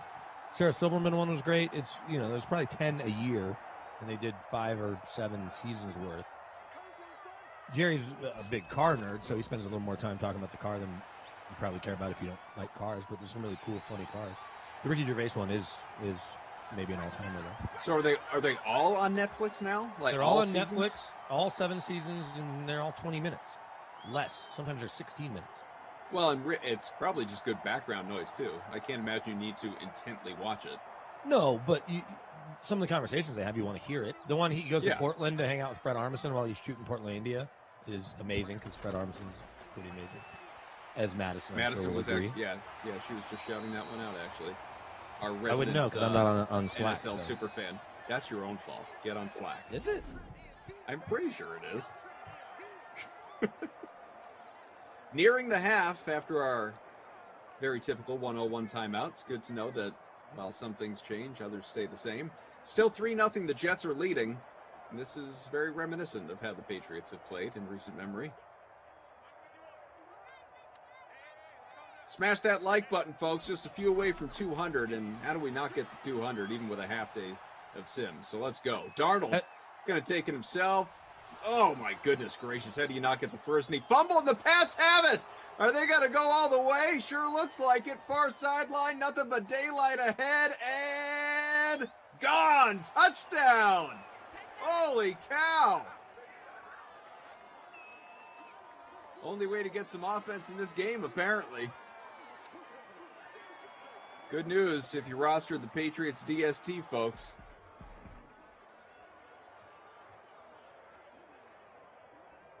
Goodness gracious. Your pal Jim Boeheim sent out a really nice tweet about Floyd Little. Oh, that's good. He said he's lost a great friend. Have you looked at the DFS number for Ty Montgomery tomorrow? Because he might be an interesting play. Yeah, we were talking about that last sim with Geoff, actually. He was, saying reluctantly that that's a guy that people may want to lean on. He's just not a big-time Montgomery fan and thinks that it's still going to be, a lot of opportunity for Taysom Hill, which I think we should expect. But, yeah, it's hard not to play him, right? Doing this off the top of my head, or if memory serves me right, Ty Montgomery, I believe, went to St. Mark's Academy in Dallas, which is one of the more prestigious private schools, where both Acho brothers went, and I believe at one point all the Wilson brothers went, Luke and Owen and Andrew. I'm not even sure I was aware there was a third. And maybe Tommy Lee Jones. Andrew's in a couple of movies. He's in Bottle Rocket. He's in some of the other ones where he just kind of plays he's a character actor, so he's just like, he'll play the guy driving the boat in that one where Owen Wilson and Kate Hudson or no, it was Matthew McConaughey. Whatever. One of those Owen Wilson rom-coms Andrew's in, I think. Well, with all the work that Luke and Owen have gotten over the years, you would hope that, another brother would work his way into something, right? And I think he writes with them and produces with them, so check still cash. Yeah. You got the Patriots DST in the captain spot, folks. You got 24 points. Solid play so far. Defensive touchdown, the difference. Final play of the half. That is completed for just a few yards for your pleasure. Looked like Rashad Perriman on that grab. It was. That'll take us into the break, though, of what has been a relatively quick-moving sim. 7-3. Patriots are leading through 2 quarters. After we go through these numbers, we need to talk about Sam Darnold's future. Did that come up in the first sim? No, this is very much the appropriate time to do it. I know that you didn't watch the college games last night, although you should have, because they were both pretty entertaining, especially the Clemson-Ohio State game. I did see the clip on social media of Trevor Lawrence being told he needs to shave his mustache. That was funny. and true. Poor Trevor. Poor Trevor needs to shave that stash. Nothing false. Mute your line on Zoom, folks. Mute your line on Zoom. 5 for 33 for Crowder. He is the leading receiver right now. 1 for 33 for Harry. 3 for 37 for Ossie. So he's the leader yards-wise. But, again, volume, that's Crowder, who has those superstar traits, as mentioned. But, yeah, let's dive into that as we get ready for quarter number 3. I mean, we were talking about this a little bit yesterday, that it would seem like when you don't have the opportunity to get Lawrence, you continue to build with Darnold and obviously build around him with a more equipped coach. Maybe you take someone else at number 2, maybe you trade down and get yourself a whole haul of draft picks. But did that game yesterday with Fields' performance and everything like that, did that change your perspective at all? I think it did, and I think it most likely changed the Jets' perspective, that he did enough against a team full of pros with their defensive coordinator is the best defensive coordinator in college in most people's opinion, that you thought, okay, we saw all the tools. It's going to be hard to pass him up. Now, as plenty of people pointed out, you can't watch one game or even the 6 touchdown pass and say, this kid's got it, without looking at the rest of the tape to see, okay, why did he only score 6.5 points against Northwestern? You have to understand how good Northwestern is to not minimize that. But he hasn't lit the world on fire. He's been really good in recent weeks. So he's had, I think I saw where it was a 6-5 or 5-6 touchdown to interception ratio, maybe in the last couple games. I just think that unless the next coach really likes Darnold and Joe Douglas really likes Darnold, and you'll be able to get even more than you would have before because of last night from some GM, it's going to be hard to pass up on Fields when you can still trade Darnold for 2 or 3 picks, probably a second, third, fourth kind of deal, second, fourth, seventh kind of deal. Or maybe a couple seconds or a second this year and a fourth and a third next year. You can still get something for Darnold. There's still value there, and you're getting picks in those early rounds. If you trade Fields, though, you're commanding 2 number 1s at least, if not a third now. 1st and 10 from the 44.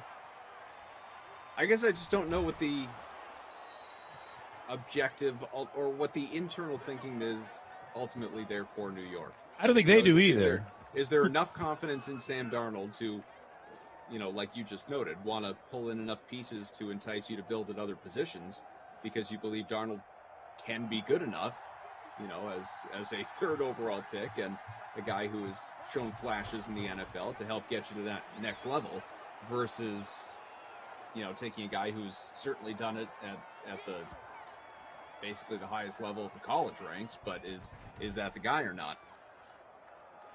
I think the question that you have to ask too is, what is the window for the rest of your team? And because that roster is so bad, other than Mekhi Becton, you've got a little more room to build over 5 years versus Darnold, who you're going to have to decide in May if you're picking up the 5th-year option, and there's no reason you won't. So then you're on the hook for $20 million next year, not this coming year, $20 million in 2022. But you basically have 2 years with him on that rookie deal versus Fields. You would get the 5 full years. And so you draft him first. You get whatever you're getting for Darnold this year, a second from somebody this year. Just call that the best pick.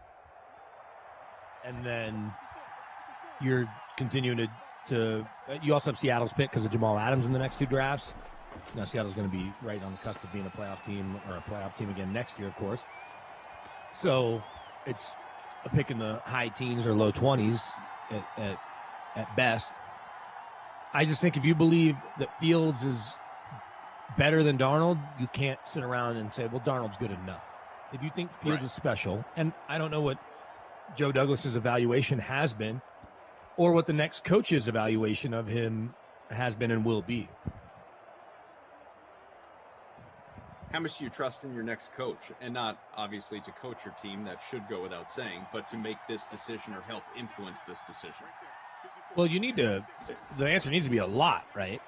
You don't want to bring someone in that hates the roster or doesn't like what you're doing at quarterback or doesn't like Sam Darnold. If you say, hey, we're definitely keeping Sam Darnold, you have to decide what you want to do with Darnold or be willing to do whatever the coach wants to do.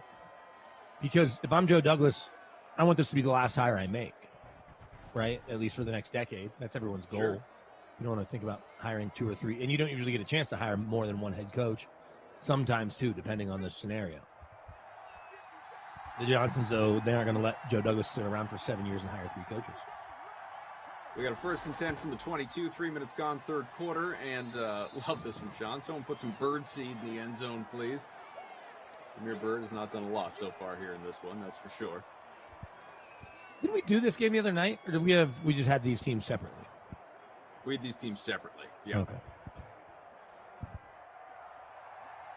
Nice little preview of tomorrow's action in real life. Oh, okay, that makes sense. I don't know if that was done intentionally or not. It's just a fact. Well, there you go. There's a catch for Demir Bird, not in the end zone. Gets you to the 9, though. 1st and goal on the way. Points? Speak the man into existence, right? First catch, 8 yards. Hey, so I started getting into a fight with my wife about reading an audiobook versus listening to it as we were going to bed. And then I remembered the analogy, because who was it? Did somebody in the chat make it that you don't watch a movie until you read the screenplay? And when I said that, she started laughing. I was like, okay, I think my point's been made. Right. Humble! Cam loses it. Pats get it back. Picked up by White. And back to the 15, though. But like, I clicked on the Barack Obama book that she just finished because I could read it or listen to it to be more accurate if I wanted on her Audible account. If you don't increase the speed, 29 hours to listen to Barack Obama read his book to you. How long? 21 hours? 29 hours in real God. time. She did it at 1.8, and it sounded silly to me. I couldn't do that. I upped it to 1.1, and that was fine, because even 1.2 sounded a little silly. Newton gets to the 4, 3rd and goal. So we do have some news related to these teams, and this will not be shocking. We've talked about it plenty. But yeah, I just saw this. Yeah, it is Ian Rappaport. Jets are expected to part ways with Coach Adam Gase following the Jets game Sunday. Sources tell me and Tom Pelissero expect a thorough and lengthy search. And there's a story potentially with more details, you would hope. Get to that in a second. 3rd and goal from the 4. 3 minutes to go, third quarter. Still 7-3. Can the Pats add more? Not there. We got a 4th down on the way. So my immediate question is, at least in your perspective, who are the top candidates? I mean, who should the Jets be looking at for this job?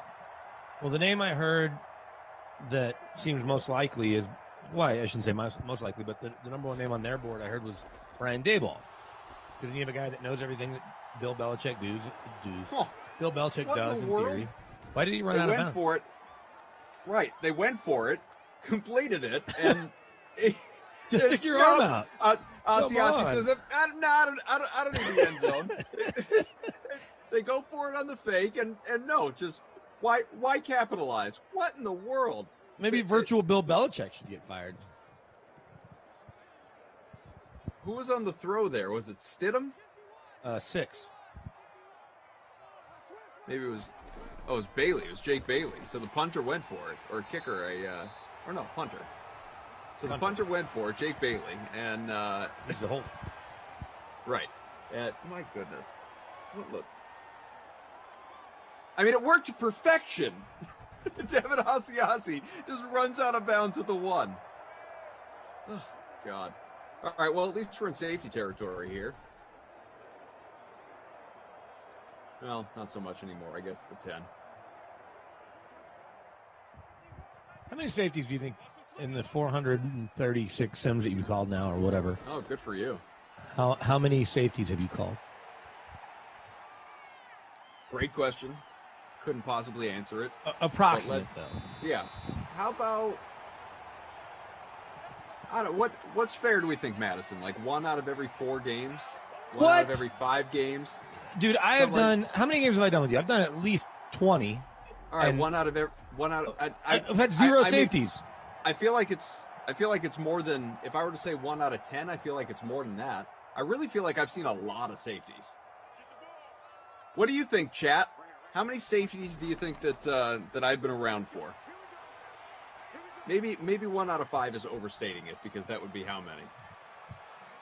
After you and I did that first Raiders, that'd be like 80 something safeties. That probably seems high.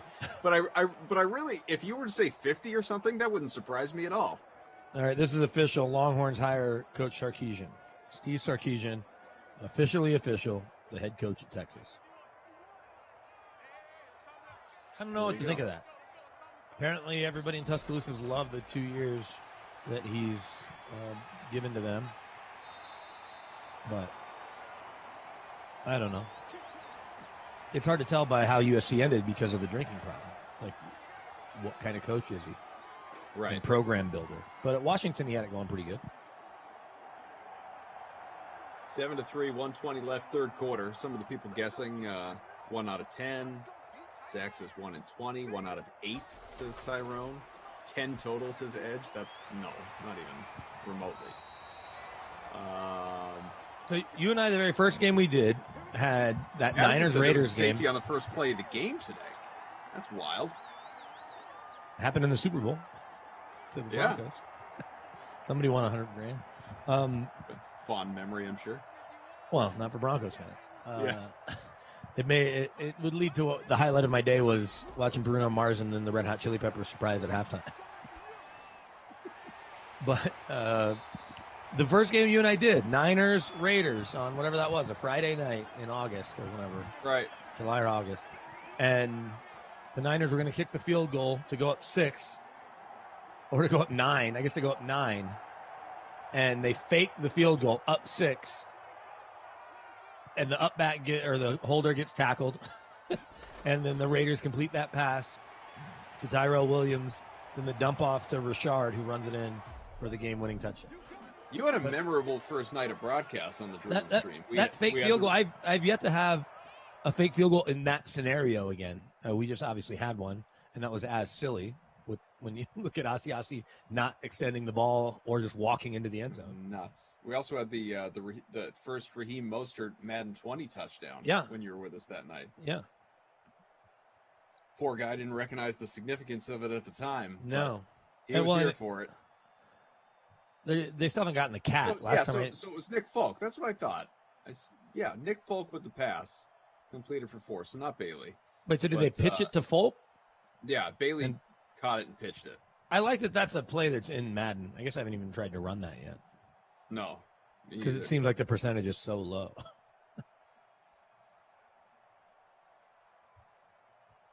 Sean says, Madison, how many games was Kaufman on? I say definitely over 10. Yes, absolutely more than 10 games in the last week and a half, probably.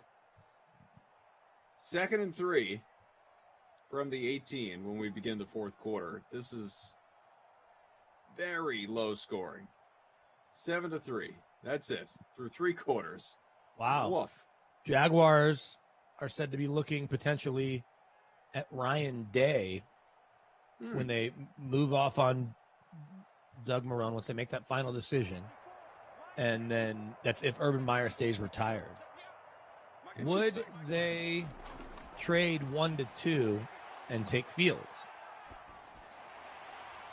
If you hired one of those guys, both of whom are obviously tied to Fields, would they say Fields is better than Lawrence? That would be pretty wild after years of everyone just talking about Lawrence being the guy, all the tank for Trevor, much like tank for Tua, I suppose. But, and then he doesn't even go number 1. It'd be insane because of I think it would be a miss too. If you told me I had to mortgage whatever, my actual house, right, on one of their 2, buy the stock, I'm taking Trevor Lawrence's stock. I get that Fields had a great game last night against definitely a better defense in Clemson. And Lawrence did not have a great game. But Trevor is, and there's too many people that have this consensus, the most can't-miss prospect since Andrew Luck, who was the most can't-miss prospect. Let's skip over Peyton, because there were plenty of people that wanted Ryan Leaf instead of Peyton, or at least entertain that, since John Elway. Darnold's he going to go himself? Touchdown. Oh, look. Someone knows how to find the end zone when he's got a lane. That's athletic. I was playing Madden last night. The Jets take the lead. You can't get rid of this guy. You got to keep him. You got to keep Darnold. He just dove 7 yards into the end zone for no reason. When you play with Kyler Murray and you try to slide, if you hit the square button, though, it does that instead, and he ends up getting blasted a bunch. You have to tap. You have to tap it, I guess, is the key to the baseball little hook slide. Good distance there, showing off that broad jump from the combine. Jimmy B says these sims have been going on for like 40 weeks, so I say about 42 safeties for you, Kaufman. I feel like, Jimmy, that's a reasonable logic to come up with the total. Without knowing a number, I think if we were to ballpark it around 50, that would be fair. There have been a lot of safeties. I enjoy them all equally.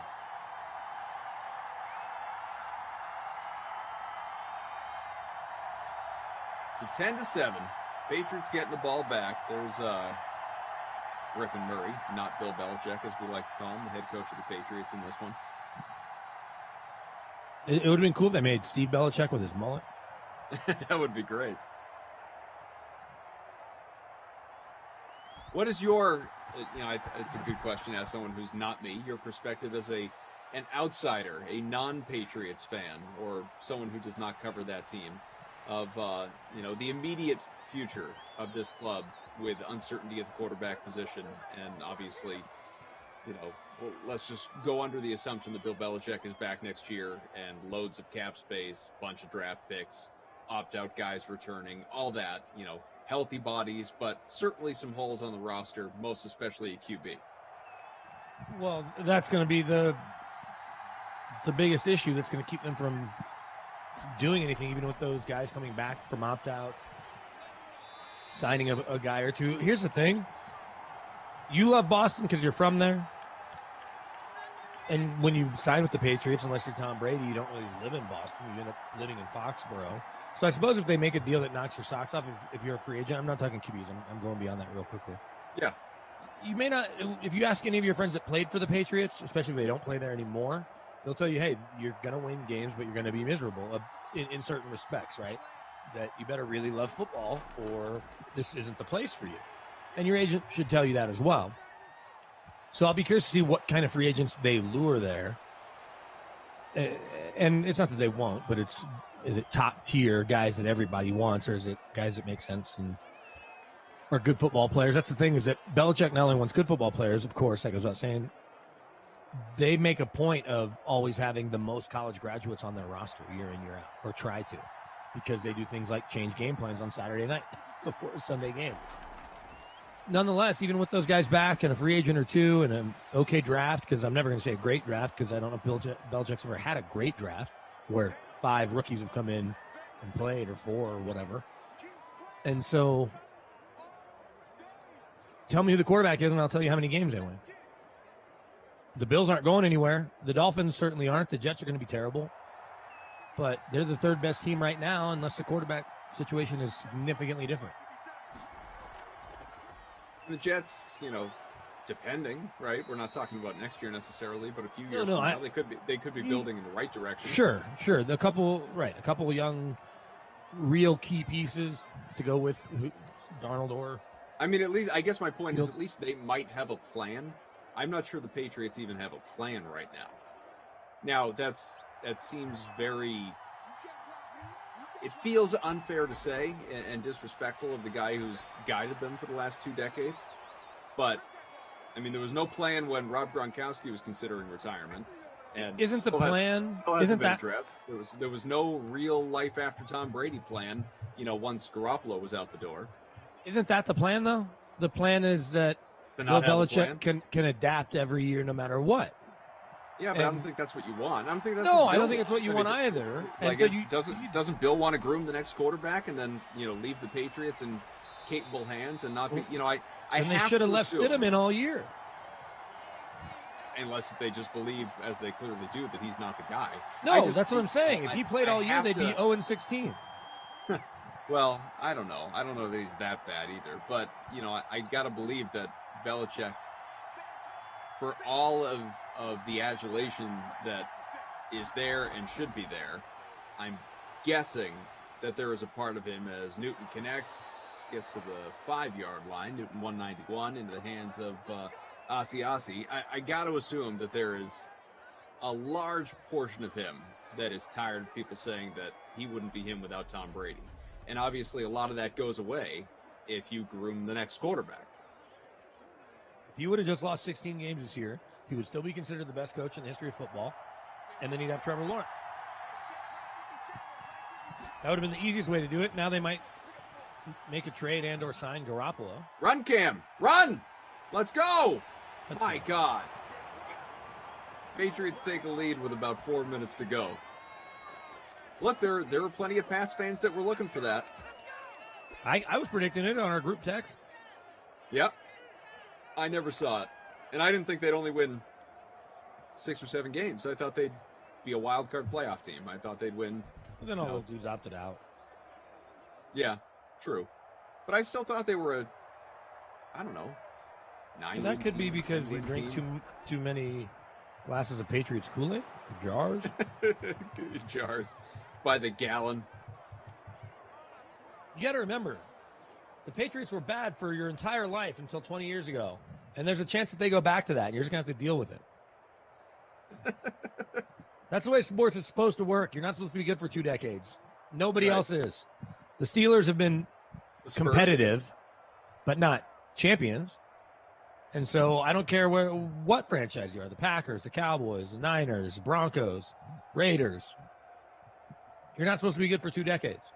No, you're not. Football's not, it's not built that way. If the Lakers didn't play in LA, LeBron wouldn't be there. Right? They would have just kept being bad. We got a 14-10 game here for the Pats.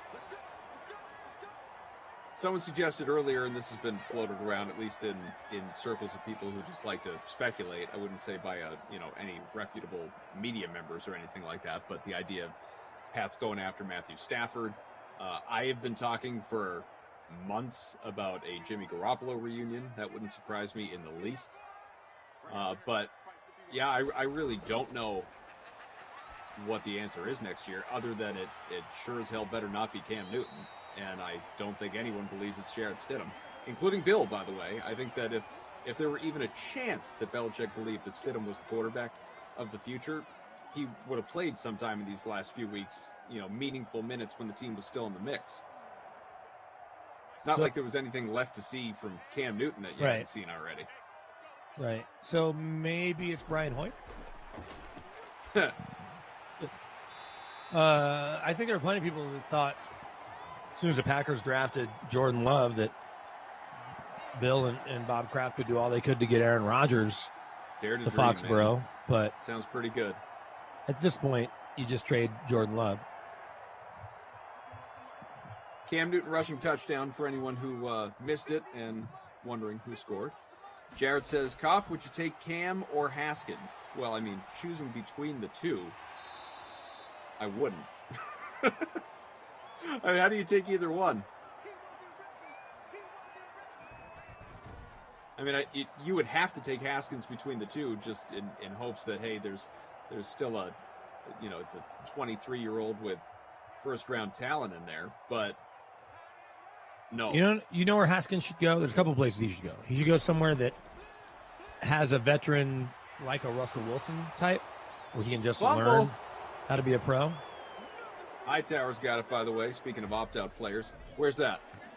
Well, I'm saying Seattle, Green Bay, and I understand that Jordan Love's there. He should go somewhere where the starter is set for the next 5 or 10 years, Houston, and just learn how to be a pro, and then figure out how you can get into some games, especially in the preseason or in mop-up time or when the starter's banged up, and show that he's ready to be a pro, which certainly he knows he's not, or shown that he isn't, and everyone knows that he's not. Or if, like those reports were that are out there, come to pass, if they get Urban Meyer to go to Jacksonville, who drafted him or recruited him out of high school, or Ryan Day, who coached him up those couple of years, then go to Jacksonville and back up the number 1 pick. And just grow with them, and then you're still in the same spot where you look for a new home after that. Makes sense. But the idea that someone like the Pats would take him to try to figure out how to make him a starter, there's plenty of people that had red flags on that kid coming out. Dan Snyder didn't want to hear it because this kid went to high school with him. Right. And look, he threw 50 touchdowns at Ohio State. It wasn't a fluke.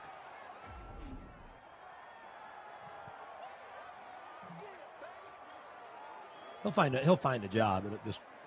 It'll take a little bit, and he's gonna have some probably pretty long meetings with some of these teams before he signs. Any guesses on where he actually does end up, regardless of where you think the best fit would be? No, it's too early. There's too many moving pieces with quarterbacks that are better than him right now. Where will Andy Dalton be? Where will Jameis Winston be? People like that. What happens to Matthew Stafford, to speculate on where Haskins goes?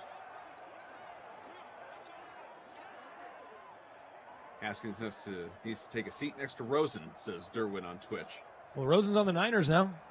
Rosen, I think, if Rosen can just get somewhere and stick there, he might have a chance to figure this out. But does it surprise you, given yes, where he came from to where he is, how much he's bounced around, how little confidence people have had in him?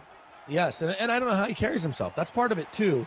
The key to being a backup that everybody likes, to being Chase Daniel, is be someone that everybody likes. And don't ever make them ask, hey, where's this guy, right? Get there as soon as the starter's there, leave when they leave. And be good, be a good friend and a good teammate, a good extra coach, if you will, for that starter, so that you can say different things than the coaches say to them, but still help get a message across. Jordan Palmer, who is Carson's little brother and is now a quarterback guru, training high school kids, and then has certainly made his bones in recent years training a bunch of pros for the draft. Patrick Mahomes, Deshaun Watson, Sam Darnold, Josh Allen, Drew Lock, Joe Burrow last year, and a couple more that I'm forgetting. But he does 3 a year, and then these guys all come back and spend time with them around the other young guys. But Jordan said that his brother, using John Kitna as the example, has always maintained, so Carson, no matter what, even as he was a decade, 15 years into his career, always wanted a vet in the room with him just to have an extra set of eyes and ears that knew everything about the league. So that's why Chad Henne remains Patrick Mahomes' backup, that Mahomes will tell you. And when Henne was hurt, it was Matt Moore last year. That even Patrick Mahomes, the best quarterback on the planet, still finds value in a 10, 12-year pro that isn't a coach, that is just giving their perspective and those extra eyes and ears, standing there the second they come off the field, too, and able to talk to them after the coach gets out of their face or makes the adjustment and continues to talk through things with them. So Haskins has a long way to go to get there. I'm just saying the key to being that guy, Chase Daniel, Chad Henne, is be a good dude, right? Mm-hmm. Brian Hoyer, know the offense inside and out, be a good guy, and you'll work for 10, 15 years in the league. Hoyer's on his fourth tour of duty with the Patriots at this point in time? Sure, and what year is this for him? This has got to be year 8, 9, 10.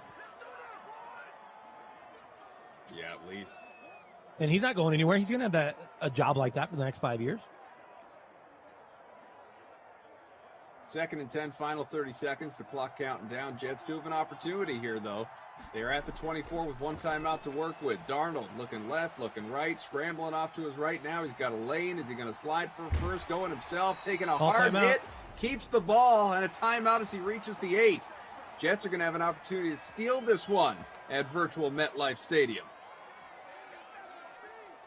Cristal, Kaufman, Madison, Drew, Derek, Jim, all here with you. Thanks for being with us. Final sim of the day. 1st and goal, 14 ticks left on the clock. The Jets cannot stop the clock unless they get out of bounds. Don't run it. Darnold keeps it. Thinks about a run, passes to the right. Oh no! Perriman. Stopped at the 1, and that's how it's going to end. What a blow, but how many times have we seen it? We tell you all the time, folks. Football's fake, but the drama's real. Cough, I don't think Hoyer is going to be the SB MVP this year. No Super Bowl MVP for Hoyer. Yeah, Jared been touting that one for since the preseason, I think. It's fun when you make proclamations early in the year, predictions, and even in the middle of the year when our pal Congo Cab said Derek Carr is going to be in the MVP conversation. Now, he doesn't play defense, so it's not completely his fault, but he was part of the effort. I think he threw 4 picks, right, in Atlanta. that sent him on the downward spiral. Darnold 225, 191 for Newton, the 4 for Folk. Should have had a touchdown to his credit as well. Hell, we could have given Nick Folk player of the game honors. Nope. Let's see. We'll look at the rushing and receiving numbers Rigged. as well. Check out the. Yeah, well, Black Ice Bandit says rigged. As they always say. Bell 10 for 72. Darnold a touchdown, a fumble. Newton same thing, but Darnold went for 49 on the ground to Newton's 15. Michelle quiet, not a good captain choice. 23 yards. White 24. Crowder 8 for 82. Bell 8 for 60 in the air. Ossie 6 for 67. 6 for 40 for Herndon. So let's see. Let's look at some of the stats here in this one. Who is your player of the game? It's either Darnold or Bell.